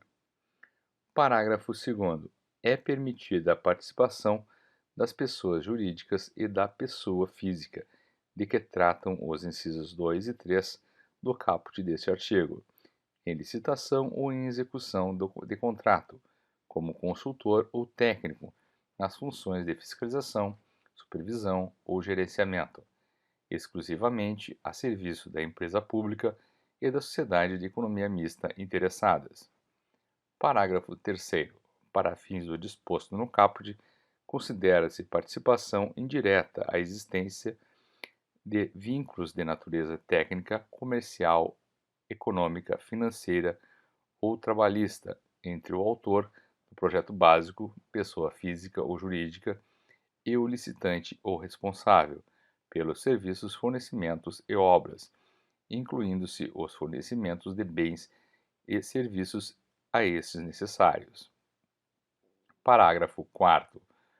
O disposto no parágrafo 3º deste artigo aplica-se a empregados incumbidos de levar a efeito atos e procedimentos realizados pela empresa pública e pela sociedade de economia mista no curso da licitação. Artigo 45. Na contratação de obras e serviços, inclusive de engenharia, poderá ser estabelecida remuneração variável vinculada ao desempenho do contratado com base em metas, padrões de qualidade, critérios de sustentabilidade ambiental e prazo de entrega definidos no instrumento convocatório e no contrato. Parágrafo único. A utilização da remuneração variável respeitará o limite orçamentário fixado pela empresa pública ou pela sociedade de economia mista para a respectiva contratação. Artigo 46. Mediante justificativa expressa e desde que não implique perda de economia de escala, poderá ser celebrado mais de um contrato para executar serviço de mesma natureza, quando o objeto da contratação puder ser executado de forma concorrente e simultânea por mais de um contratado. Parágrafo 1º. Na hipótese prevista no caput deste artigo, será mantido o controle individualizado da execução do objeto contratual, relativamente a cada um dos contratados. Seção 4. Das normas específicas para aquisição de bens. Artigo 47. A empresa pública e sociedade de economia mista, na licitação para aquisição de bens, poderão, inciso 1, indicar marca ou modelo nas seguintes hipóteses. A linha A, em decorrência da necessidade de padronização do objeto. A linha B, quando determinada marca ou modelo comercializado por mais de um fornecedor constituir o único capaz de atender o objeto do contrato. A linha C, quando for necessária para a compreensão do objeto, a identificação de determinada marca ou modelo apto a servir como referência, situação em que será obrigatório o acréscimo da expressão ou similar ou de melhor qualidade. Inciso 2. Exigir amostra do bem no procedimento de pré-qualificação e na fase de julgamento das propostas ou de lances, desde que justificada a necessidade de sua apresentação. Inciso 3. Solicitar a certificação da qualidade do produto ou do processo de fabricação, inclusive sob o aspecto ambiental, por instituição previamente credenciada. Parágrafo único. O edital poderá exigir, como condição de aceitabilidade da proposta, adequação às normas da Associação Brasileira de Normas Técnicas, ABNT, ou a certificação da qualidade do produto, por instituição credenciada pelo Sistema Nacional de Metrologia, Normalização e Qualidade Industrial. Artigo 48. Será dada publicidade com periodicidade mínima semestral em sítio eletrônico oficial na internet de acesso irrestrito à relação das aquisições de bens efetivadas pelas empresas públicas e pelas sociedades de economia mista, compreendidas as seguintes informações. Inciso 1. Identificação do bem comprado, de seu preço unitário e da quantidade adquirida. Inciso 2. Nome do fornecedor. Inciso 3. Valor total de cada aquisição. Seção 5. Das normas específicas para alienação de bens. Artigo 49.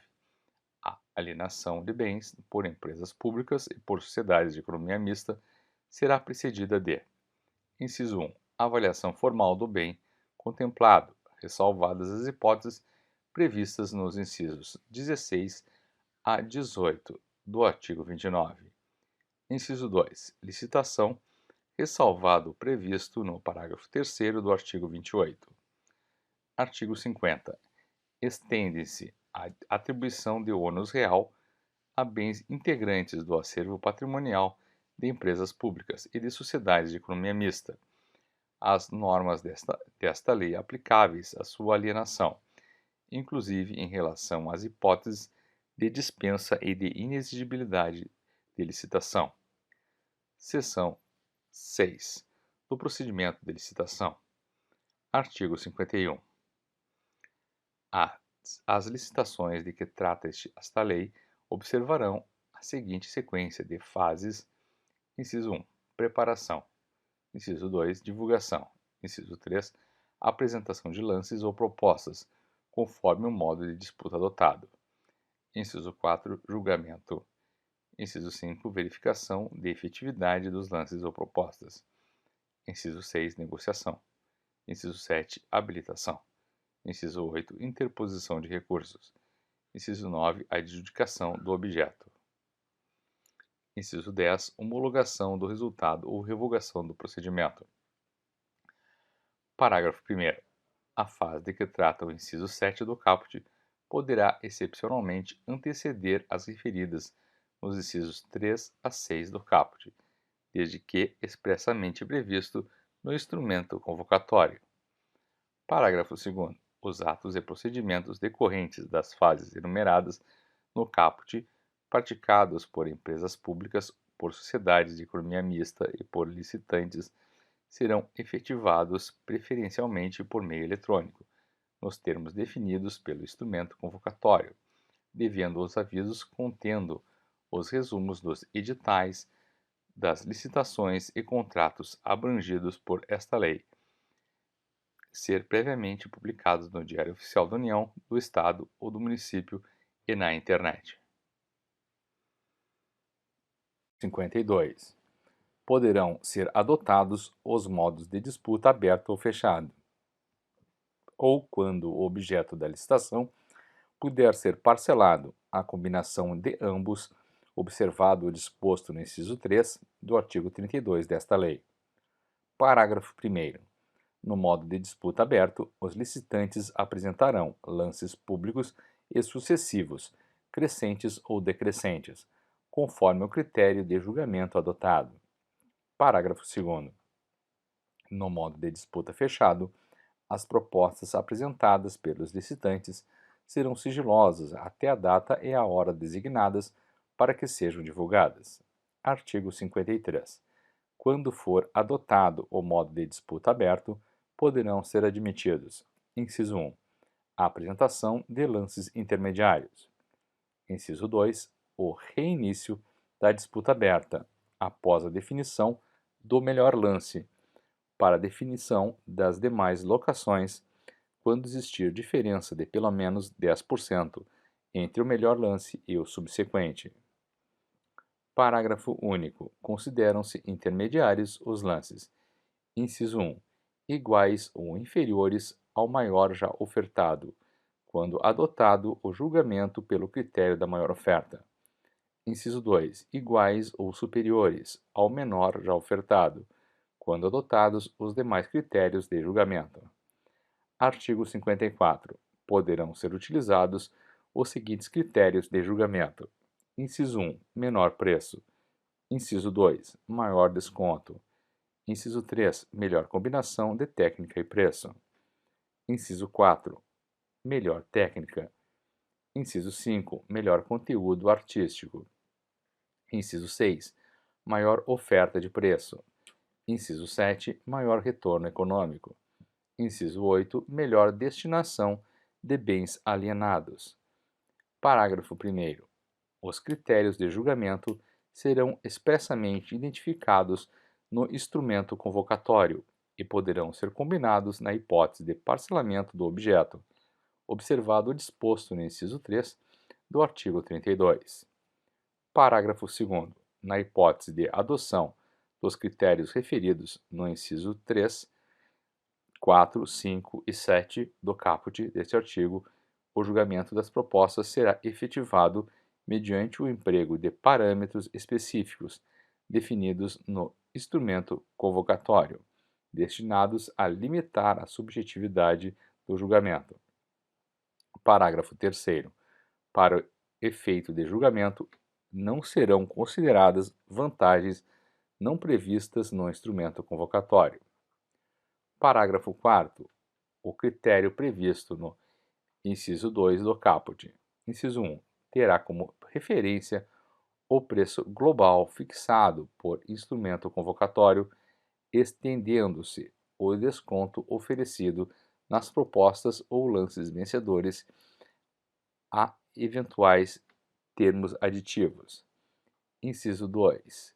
No caso de obras e serviços de engenharia, o desconto incidirá de forma linear sobre a totalidade dos itens constantes do orçamento estimado, que deverá obrigatoriamente integrar o instrumento convocatório. Parágrafo 5º. Quando for utilizado o critério referido no inciso 3 do caput, a avaliação das propostas técnicas e de preço considerará o percentual de ponderação mais relevante, limitado a 70%. Parágrafo 6º. Quando for utilizado o critério referido no inciso 7 do caput, os lances ou propostas terão o objetivo de proporcionar economia à empresa pública ou à sociedade de economia mista, por meio da redução de suas despesas correntes, remunerando-se o licitante vencedor com base em percentual da economia de recursos gerada. Parágrafo 7. Na implementação do critério previsto no inciso 8 do caput deste artigo, será obrigatoriamente considerada, nos termos do respectivo instrumento convocatório, a repercussão no meio social da finalidade para cujo atendimento o bem será utilizado pelo adquirente. Parágrafo 8. O descumprimento da finalidade a que se refere o parágrafo 7 deste artigo resultará na imediata restituição do bem alcançado ao acervo patrimonial da empresa pública ou da sociedade de economia mista, vedado, nessa hipótese, o pagamento de indenização em favor do adquirente. Artigo 55. Em caso de empate entre duas propostas, serão utilizados, na ordem em que se encontram enumerados, os seguintes critérios de desempate. Inciso 1. Disputa final, em que os licitantes empatados poderão apresentar nova proposta fechada, em ato contínuo, ao encerramento da etapa de julgamento. Inciso 2. Avaliação do desempenho contratual prévio dos licitantes, desde que exista sistema objetivo de avaliação instituído. Inciso 3. Os critérios estabelecidos no artigo 3º da Lei nº 8.248 e no parágrafo 2º do artigo 3º da Lei 8.666. Inciso 4. Sorteio. Artigo 56. Efetuado o julgamento dos lances ou propostas, será promovida a verificação de sua efetividade, promovendo-se a desclassificação daqueles que, inciso 1, contenham vícios insanáveis. Inciso 2, descumpram especificações técnicas constantes do instrumento convocatório. Inciso 3, apresentem preços manifestadamente inexequíveis.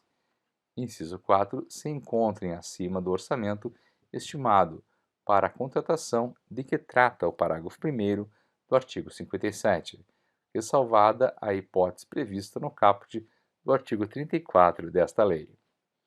Inciso 5, não tenham sua execuibilidade demonstrada quando exigido pela empresa pública ou pela sociedade de economia mista. Inciso 6, apresente desconformidade com outras exigências do instrumento convocatório, salvo se for possível a acomodação a seus termos, antes da adjudicação do objeto, e sem que se prejudique a atribuição de tratamento isonômico entre os licitantes. Parágrafo 1º. A verificação da efetividade dos lances ou propostas poderá ser feita exclusivamente em relação aos lances e propostas mais bem classificados. Parágrafo 2º. A empresa pública e a sociedade de economia mista poderão realizar diligências para aferir a execuibilidade das propostas ou exigir dos licitantes que ela seja demonstrada na forma do inciso 5 do caput. Parágrafo 3º. Nas licitações de obras e serviços de engenharia, considerar-se inexequíveis as propostas com valores globais inferiores a 70% do menor dos seguintes valores. Inciso 1. Média aritmética dos valores das propostas superiores a 50% do valor do orçamento estimado pela empresa pública ou sociedade de economia mista. Ou, inciso 2, valor do orçamento estimado pela empresa pública ou sociedade de economia mista. Parágrafo 4º. Para os demais objetos, para efeito de avaliação da execuibilidade ou de sobrepreço, deverão ser estabelecidos critérios de aceitabilidade de preços que considerem o preço global, os quantitativos e os preços unitários, assim definidos no instrumento convocatório. Artigo 57. Confirmada a efetividade do lance ou proposta que obteve a primeira colocação na etapa de julgamento, ou que passe a ocupar essa posição, em decorrência da desclassificação de outra que tenha obtido colocação superior, a empresa pública e a sociedade de economia mista deverão negociar condições mais vantajosas com quem o apresentou. Parágrafo 1º. A negociação deverá ser feita com os demais licitantes, segundo a ordem inicialmente estabelecida, quando o preço do primeiro colocado, mesmo após negociação, permanecer acima do orçamento estimado. Parágrafo 3º. Se depois de adotada a providência referida no parágrafo 1º deste artigo não for obtido valor igual ou inferior ao orçamento estimado para a contratação, será revogada a licitação. Artigo 58. A habilitação será apreciada exclusivamente a partir dos seguintes parâmetros. Inciso 1. Exigência da apresentação de documentos aptos a comprovar a possibilidade da aquisição de direitos e da contração de obrigações por parte do licitante. Inciso 2. Qualificação técnica restrita a parcelas do objeto, técnica ou economicamente relevantes, de acordo com parâmetros estabelecidos de forma expressa no instrumento convocatório. Inciso 3. Capacidade econômica e financeira. Inciso 4. Recolhimento de quantia a título de adiantamento, tratando-se de licitações em que se utilize como critério de julgamento a maior oferta de preço. Parágrafo 1º. Quando o critério de julgamento utilizado for a maior oferta de preço, os requisitos de qualificação técnica e de capacidade econômica e financeira poderão ser dispensados. Parágrafo 2º.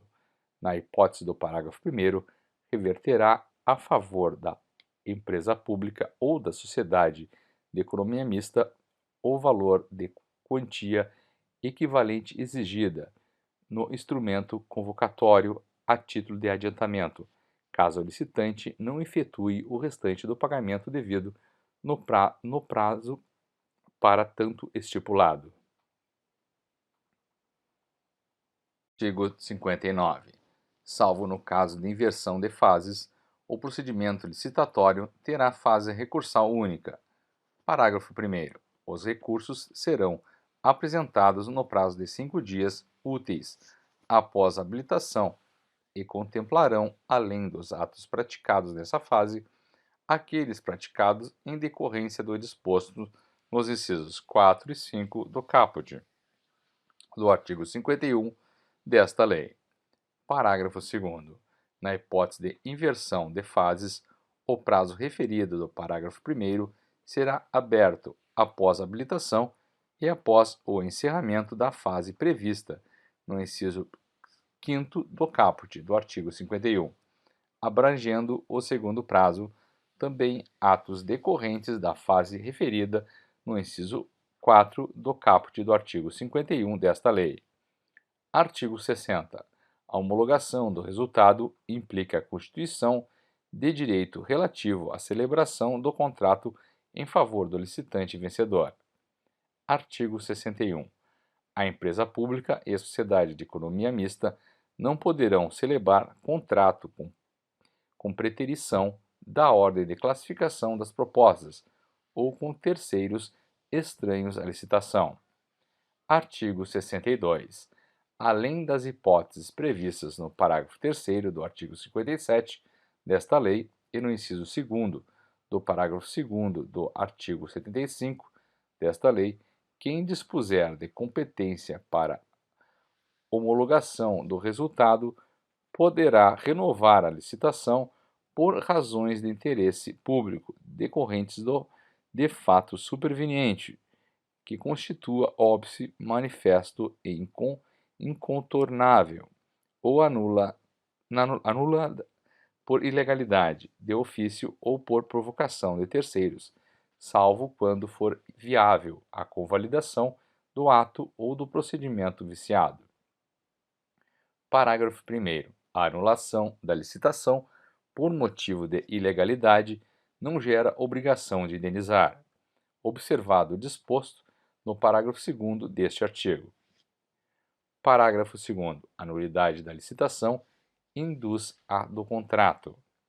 Parágrafo 3º. Depois de iniciada a fase de apresentação de lances ou propostas referida no inciso 3º do caput do artigo 51 desta lei, a revogação ou a anulação da licitação somente será efetivada depois de se conceder aos licitantes que manifestem interesse em contestar o respectivo ato, prazo apto a lhes assegurar o exercício do direito ao contraditório e à ampla defesa.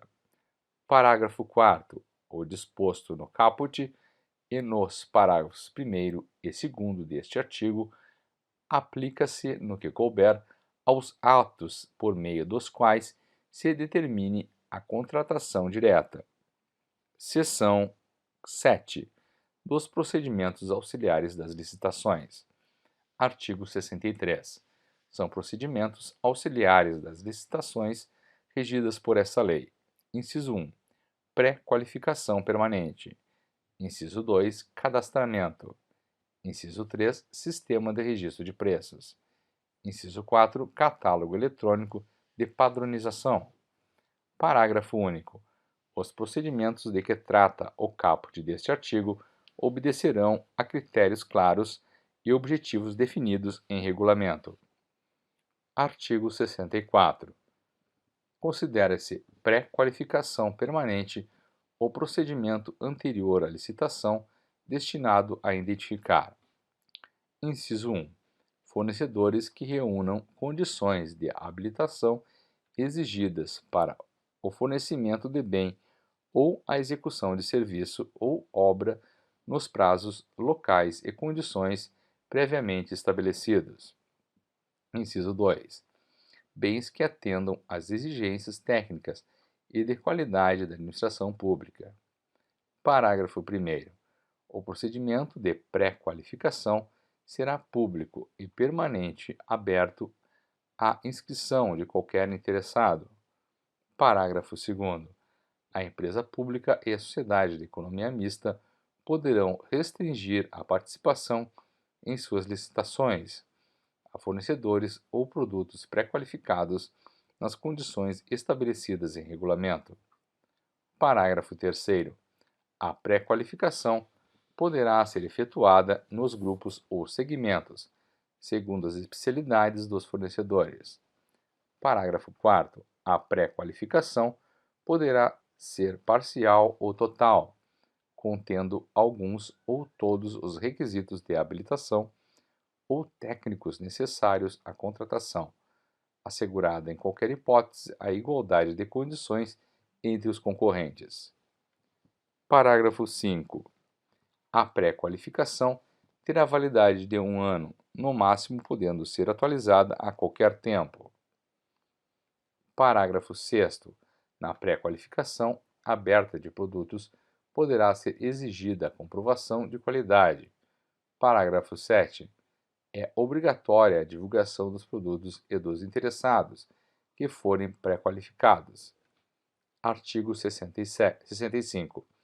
Os registros cadastrais poderão ser mantidos para efeito de habilitação dos inscritos em procedimentos licitatórios e serão válidos por 1 ano. No máximo, poderão ser atualizados a qualquer tempo. Parágrafo 1º. Os registros cadastrais serão amplamente divulgados e ficarão permanentemente abertos para inscrição dos interessados. Parágrafo 2º. Os inscritos serão admitidos segundo os requisitos previstos em regulamento. Parágrafo 3º. A atuação do licitante no cumprimento de obrigações assumidas será anotada no respectivo registro cadastral. Parágrafo 4º. A qualquer tempo poderá ser alterado, suspenso ou cancelado o registro do inscrito que deixar de satisfazer as exigências estabelecidas para habilitação ou para admissão cadastral. Artigo 66. O sistema de registro de preços, especificamente destinado às licitações de que trata esta lei, reger-se-á pelo disposto em decreto do Poder Executivo e pelas seguintes disposições. Parágrafo 1º. Poderá aderir ao sistema referido no caput qualquer órgão ou entidade responsável pela execução das atividades contempladas no artigo 1º desta lei. Parágrafo 2º. O registro de preços observará, entre outras, as seguintes condições. Inciso 1. Efetivação prévia de ampla pesquisa de mercado. Inciso 2. Seleção de acordo com os procedimentos previstos em regulamento. Inciso 3. Desenvolvimento obrigatório de rotina de controle e atualização periódicos de preços registrados. Inciso 4. Definição da validade do registro. Inciso 5. Inclusão na respectiva ata do registro dos licitantes que aceitarem cotar os bens ou serviços com preços iguais ao do licitante vencedor, na sequência da classificação do certame, assim como dos licitantes que mantiverem suas propostas originais. Parágrafo 3º. A existência de preços registrados não obriga a administração pública a firmar os contratos que eles poderão advir, sendo facultada a realização de licitação específica, assegurada ao licitante registrado preferência em igualdade de condições. Artigo 67. O catálogo eletrônico de padronização de compras, serviços e obras consiste em sistema informatizado de gerenciamento centralizado, destinado a permitir a padronização dos itens a serem adquiridos pela empresa pública ou sociedade de economia mista, que estarão disponíveis para a realização de licitação. Parágrafo único. O catálogo referido no caput poderá ser utilizado em licitações cujo critério de julgamento seja o menor preço ou o maior desconto e conterá toda a documentação e todos os procedimentos da fase interna da licitação, assim como as especificações dos respectivos objetos, conforme disposto em regulamento. Capítulo 2 dos contratos. Seção 1 da formalização dos contratos. Artigo 68. Os contratos de que trata esta lei regulam-se pelas suas cláusulas, pelo disposto nesta lei e pelos preceitos de direito privado. Artigo 69. São cláusulas necessárias nos contratos disciplinados por esta lei. Inciso 1. O objeto e seus elementos característicos. Inciso 2. O regime de execução ou a forma de fornecimento. Inciso 3. O preço e as condições de pagamento, os critérios, a database e a periodicidade do reajustamento de preços e os critérios de atualização monetária entre a data do adimplemento das obrigações e a do efetivo pagamento. Inciso 4. Os prazos de início de cada etapa de execução, de conclusão, de entrega, de observação, quando for o caso, e de recebimento. Inciso 5. As garantias oferecidas para assegurar a plena execução do objeto contratual, quando exigidas, observado o disposto no artigo 68. Inciso 6. Os direitos e as responsabilidades das partes, as tipificações das infrações e as respectivas penalidades e valores das multas. Inciso 7. Os casos de rescisão do contrato e os mecanismos para alteração de seus termos. Inciso 8. A vinculação ao instrumento convocatório da respectiva licitação ou ao termo que a dispensou ou a inexigiu, bem como ao lance ou proposta do licitante vencedor. Inciso 9. A obrigação do contratado de manter, durante a execução do contrato, em compatibilidade com as obrigações por ele assumida, as condições de habilitação e qualificação exigidas no curso do procedimento licitatório. Inciso 10. Matriz de riscos. Parágrafo 2º. Nos contratos decorrentes de licitações de obras ou serviços de engenharia e que tenha sido adotado o modo de disputa aberto, o contratado deverá reelaborar e apresentar à empresa pública ou à sociedade de economia mista e às suas respectivas subsidiárias por meio eletrônico ou planilha com indicação dos quantitativos e dos custos unitários, bem como do detalhamento das bonificações e despesas indiretas e dos encargos sociais, com respectivos valores adequados ao lance vencedor, para fins do disposto no inciso 3 do caput deste artigo. Artigo 70. Poderá ser exigida prestação de garantia nas contratações de obras, serviços e compras. Parágrafo 1º. Caberá ao contratado optar por uma das seguintes modalidades de garantia. Inciso 1. Caução em dinheiro. Inciso 2. Seguro-garantia. Inciso 3. Fiança bancária. Parágrafo 2º. A garantia a que se refere o caput não excederá a 5% do valor do contrato e terá seu valor atualizado nas mesmas condições nele estabelecidas, ressalvado o previsto no parágrafo 3º deste artigo. Parágrafo 3º. Para obras, serviços e fornecimentos de grande vulto, envolvendo complexidade técnica e riscos financeiros elevados, o limite de garantia previsto no parágrafo 2º poderá ser elevado para até 10% do valor do contrato. Parágrafo 4º. A garantia prestada pelo contratado será liberada ou restituída após a execução do contrato, devendo ser atualizada monetariamente na hipótese do inciso 1 do parágrafo 1º deste artigo. Artigo 71. A duração dos contratos regidos por esta lei não excederá a 5 anos, contados a partir de sua celebração, exceto, inciso 1, para projetos contemplados no plano de negócios e investimentos da empresa pública ou da sociedade de economia mista. Inciso 2. Nos casos em que a pactuação por prazo superior a 5 anos seja prática rotineira de mercado e a imposição desse prazo inviabilize ou onere excessivamente a realização do negócio. Parágrafo único. É vedado o contrato por prazo indeterminado. Artigo 72.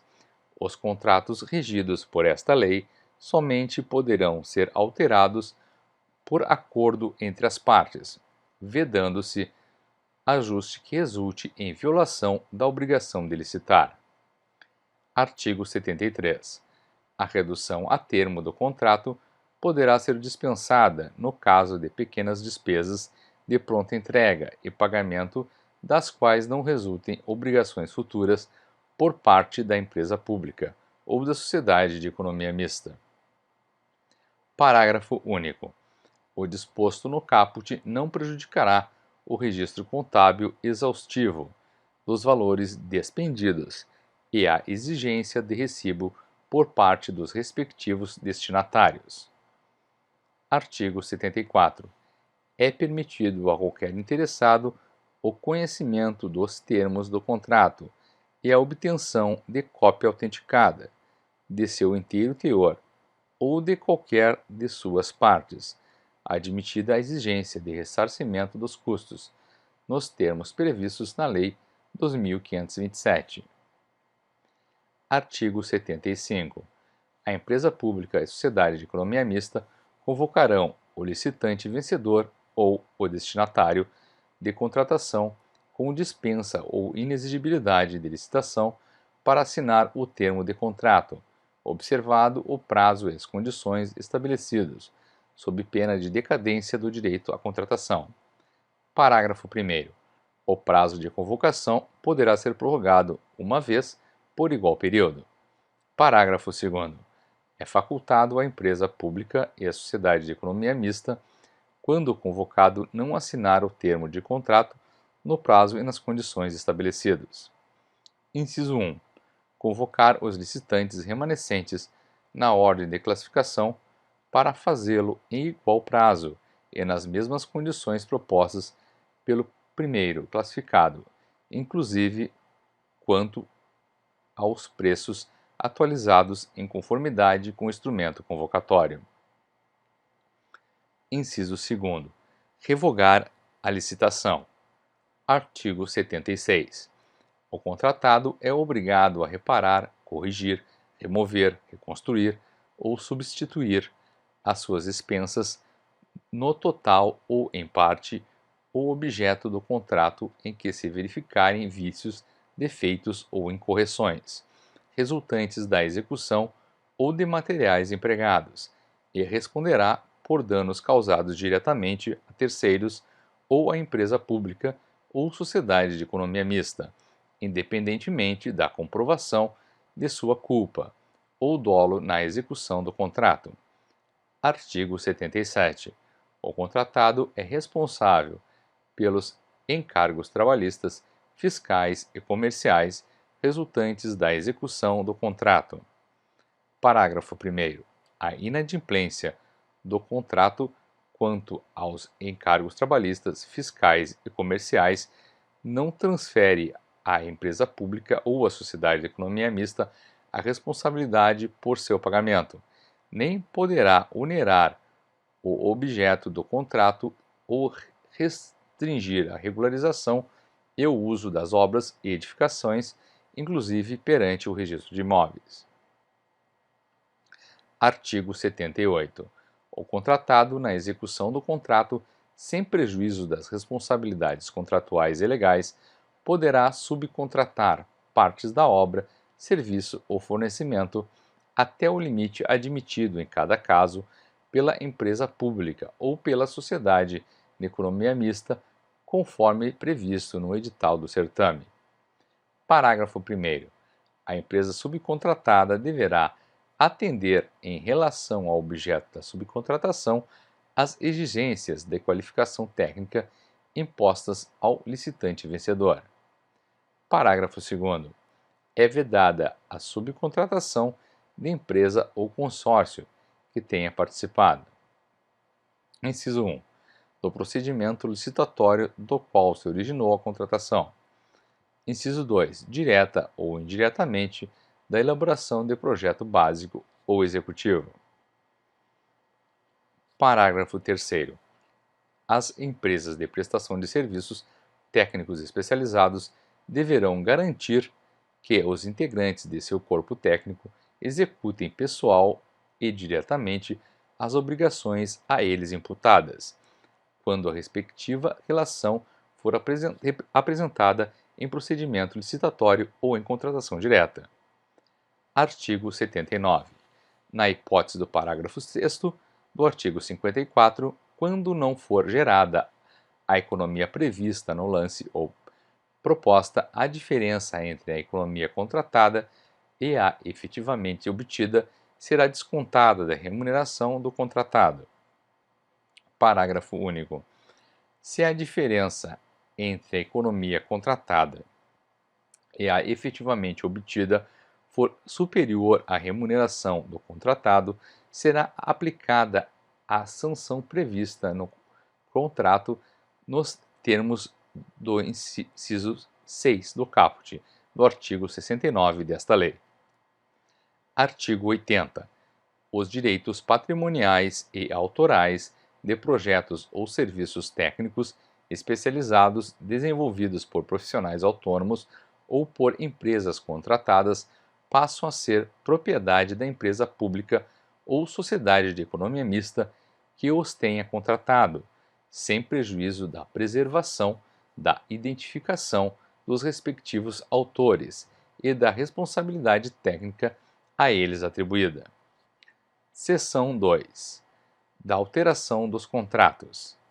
Artigo 81. Os contratos celebrados nos regimes previstos nos incisos 1 a 5 do artigo 43 contarão com cláusula que estabeleça a possibilidade de alteração por acordo entre as partes, nos seguintes casos. Inciso 1.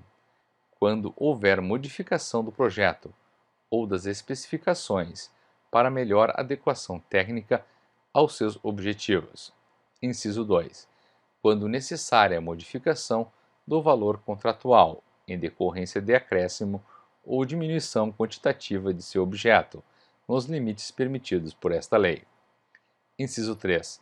Quando conveniente a substituição da garantia de execução. Inciso 4.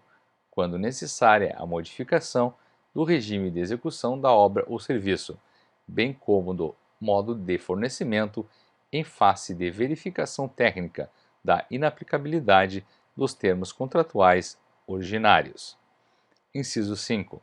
Quando necessária a modificação da forma de pagamento, por imposição de circunstâncias supervenientes, mantido o valor inicial atualizado, vedada a antecipação do pagamento com relação ao cronograma financeiro fixado, sem a correspondente contraprestação de fornecimento de bens ou execução de obra ou serviço.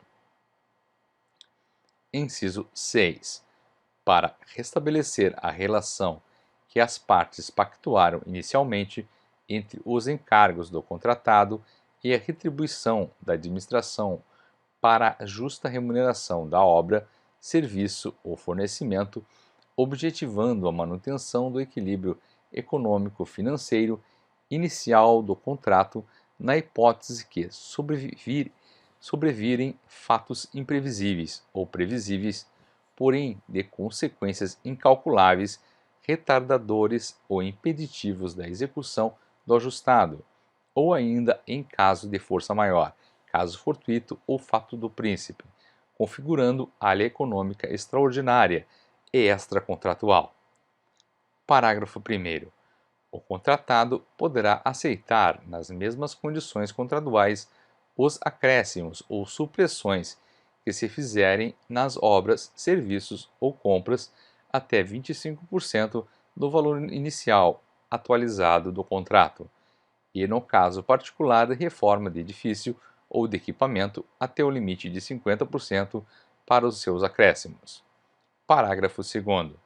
Nenhum acréscimo ou supressão poderá exceder os limites estabelecidos no parágrafo 1º, salvo as supressões resultantes de acordo celebrado entre os contratantes. Parágrafo 3º. Se no contrato não houverem sido contemplados preços unitários para obras ou serviços, estes serão fixados mediante acordo entre as partes, respeitados os limites estabelecidos no parágrafo 1º. Parágrafo 4º. No caso de supressão de obras, bens ou serviços, se o contratado já houver adquirido os materiais e posto no local dos trabalhos, esses materiais deverão ser pagos pela empresa pública ou sociedade de economia mista pelos custos de aquisição, regularmente comprovados e monetariamente corrigidos, podendo caber indenização por outros danos eventualmente decorrentes da supressão, desde que regularmente comprovados. Parágrafo 5. A criação, a alteração ou a extinção de quaisquer tributos ou encargos legais, bem como a superveniência de disposições legais, quando ocorridas após a data da apresentação da proposta, com comprovada repercussão nos preços contratados, implicarão a revisão destes para mais ou para menos, conforme o caso. Parágrafo 6º. Em havendo alteração do contrato que aumente os encargos do contratado, a empresa pública ou a sociedade de economia mista deverá restabelecer, por aditamento, o equilíbrio econômico-financeiro inicial. Parágrafo 7º. A variação do valor contratual para fazer face ao reajuste de preços previsto no próprio contrato e as atualizações, compensações ou penalizações financeiras decorrentes das condições de pagamento nele previstas, bem como o empenho de dotações orçamentárias suplementares até o limite do seu valor corrigido, não caracterizam alteração do contrato e podem ser registrados por simples apostila, dispensada a celebração de aditamento. Parágrafo 8º. É vedada a celebração de aditivos decorrentes de eventos supervenientes alocados na matriz de riscos, como de responsabilidade da contratada. Seção 3. Das sanções administrativas. Artigo 82. Os contratos devem conter cláusulas com sanções administrativas a serem aplicadas em decorrência de atraso injustificado na execução do contrato, sujeitando o contratado à multa de mora, na forma prevista no instrumento convocatório ou no contrato. Parágrafo 1º. A multa a que alude este artigo não impede que a empresa pública ou a sociedade de economia mista rescinda o contrato e aplique as outras sanções previstas nesta lei. Parágrafo 2º. A multa aplicada após regular processo administrativo será descontada da garantia do respectivo contratado. Parágrafo 3º. Se a multa for de valor superior ao valor da garantia prestada, além da perda desta, responderá o contratado pela sua diferença, a qual será descontada dos pagamentos eventualmente devidos pela empresa pública ou pela sociedade de economia mista, ou ainda, quando for o caso, cobrada judicialmente. Artigo 83. Pela inexecução total ou parcial do contrato, a empresa pública ou a sociedade de economia mista poderá, garantida a prévia defesa, aplicar ao contratado as seguintes sanções: Inciso 1. Advertência. Inciso 2. Multa, na forma prevista no instrumento convocatório ou no contrato. Inciso 3. Suspensão temporária de participação em licitação e impedimento de contratar com a entidade sancionadora por prazo não superior a 2 anos. Parágrafo 1º. Se a multa aplicada for superior ao valor da garantia prestada, além da perda desta, responderá o contratado pela sua diferença, que será descontada dos pagamentos eventualmente devidos pela empresa pública ou pela sociedade de economia mista ou cobrada judicialmente. Parágrafo 2º. As sanções previstas nos incisos 1º e 3º do caput poderão ser aplicadas juntamente com a do inciso 2º, devendo a defesa prévia do interessado no respectivo processo ser apresentada no prazo de 10 dias úteis. Artigo 84. As sanções previstas nos incisos 3º do artigo 83 poderão também ser aplicadas às empresas ou aos profissionais que, em razão dos contratos regidos por esta lei, inciso 1, tenham sofrido condenação definitiva por praticarem, por meios dolosos, fraude fiscal no recolhimento de quaisquer tributos. Inciso 2, tenham praticado atos ilícitos visando a frustrar os objetivos da licitação. Inciso 3. Demonstrem não possuir idoneidade para contratar com empresa pública ou a sociedade de economia mista em virtude de atos ilícitos praticados. Capítulo 3. Da fiscalização pelo Estado e pela sociedade. Artigo 85. Os órgãos de controle externo e interno das 3 esferas de governo fiscalizarão as empresas públicas e as sociedades de economia mista a elas relacionadas, inclusive aquelas domiciliadas no exterior, quanto à legitimidade, à economicidade e à eficácia da aplicação de seus recursos, sob o ponto de vista contábil, financeiro, operacional e patrimonial. Parágrafo 1º. Para a realização de atividade fiscalizatória de que trata o caput, os órgãos de controle deverão ter acesso irrestrito aos documentos e às informações necessários à realização dos trabalhos, inclusive aqueles classificados como sigilosos pela empresa pública ou pela sociedade de economia mista, nos termos da Lei 12.527. Parágrafo 2º. O grau de confidencialidade atribuído pelas empresas públicas e sociedades de economia mista no ato de entrega dos documentos e informações solicitados, tornando-se o órgão de controle com o qual foi compartilhada a informação sigilosa, corresponsável pela manutenção do seu sigilo. Parágrafo 3º.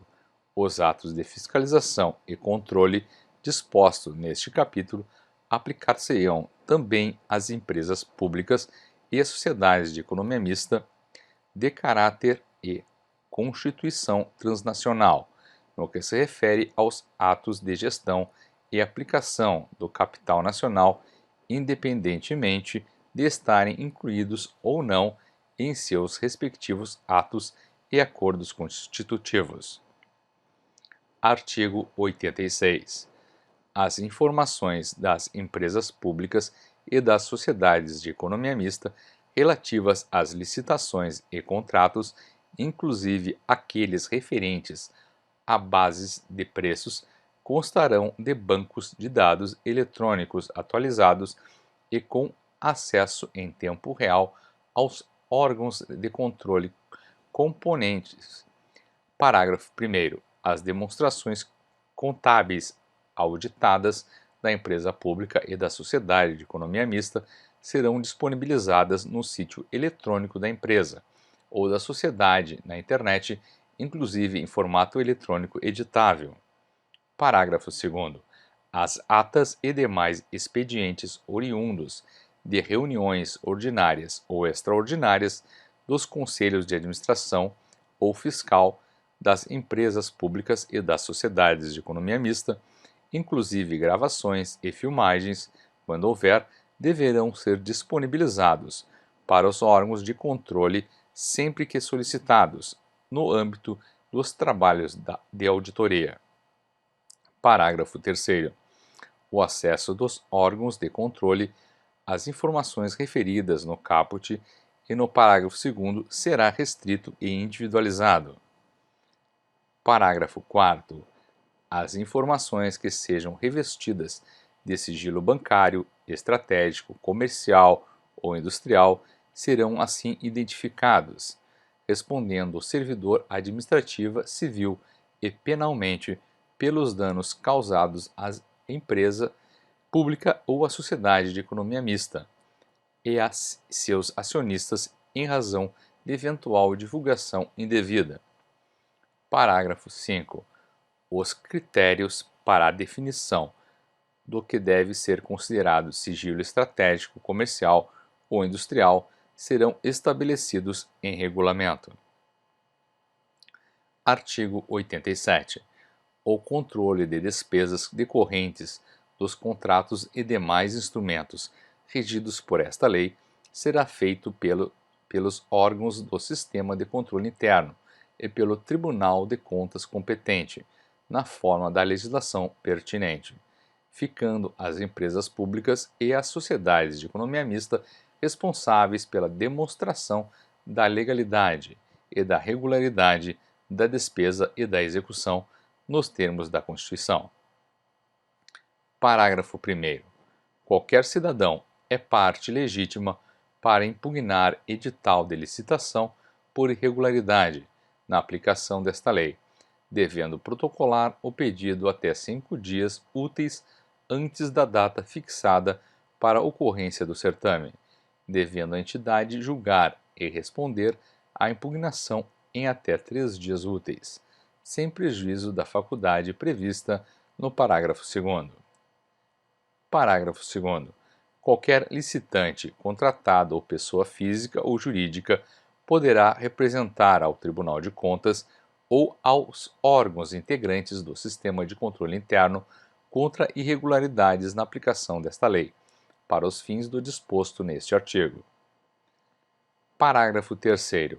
Os tribunais de contas e os órgãos integrantes do Sistema de Controle Interno poderão solicitar para exame a qualquer tempo documentos de natureza contábil, financeira, orçamentária, patrimonial e operacional das empresas públicas, das sociedades de economia mista e de suas subsidiárias no Brasil e no exterior, obrigando-se os jurisdicionados à adoção das medidas corretivas pertinentes, que em função desse exame lhes forem determinadas. Artigo 88. As empresas públicas e as sociedades de economia mista deverão disponibilizar para conhecimento público, por meio eletrônico, informação completa, mensalmente atualizada sobre a execução de seus contratos e de seu orçamento, admitindo-se retardo de até 2 meses na divulgação das informações. Parágrafo 1º. A disponibilização de informações contratuais referentes a operações de perfil estratégico ou que tenham por objeto segredo industrial receberá a proteção mínima necessária para lhes garantir confidencialidade. Parágrafo 2º. O disposto no parágrafo 1º não será oponível à fiscalização dos órgãos de controle interno e do Tribunal de Contas, sem prejuízo da responsabilização administrativa, civil e penal do servidor, que der causa à eventual divulgação dessas informações. Artigo 89.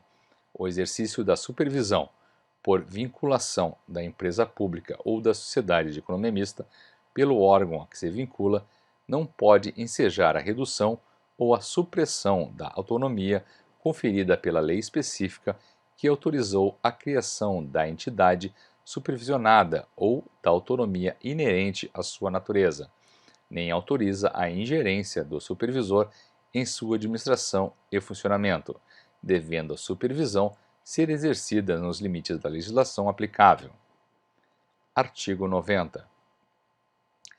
As ações e deliberações do órgão ou ente de controle não podem implicar interferência na gestão das empresas públicas e das sociedades de economia mista, a eles submetidas, nem ingerência no exercício de suas competências ou na definição de políticas públicas.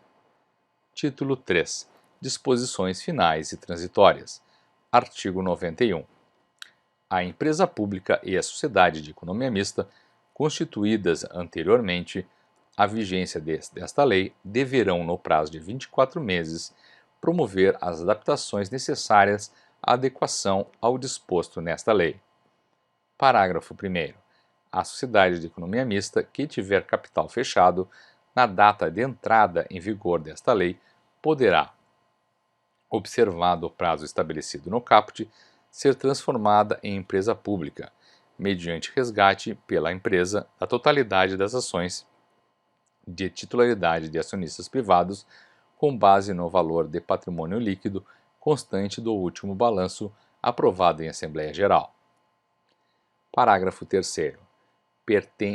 Permanecem regidos pela legislação anterior procedimentos licitatórios e contratos iniciados ou celebrados até o final do prazo previsto no caput. Artigo 92. O Registro Público de Empresas Mercantis e Atividades Afins manterá banco de dados público e gratuito, disponível na internet, contendo a relação de todas as empresas públicas e as sociedades de economia mista. Parágrafo único.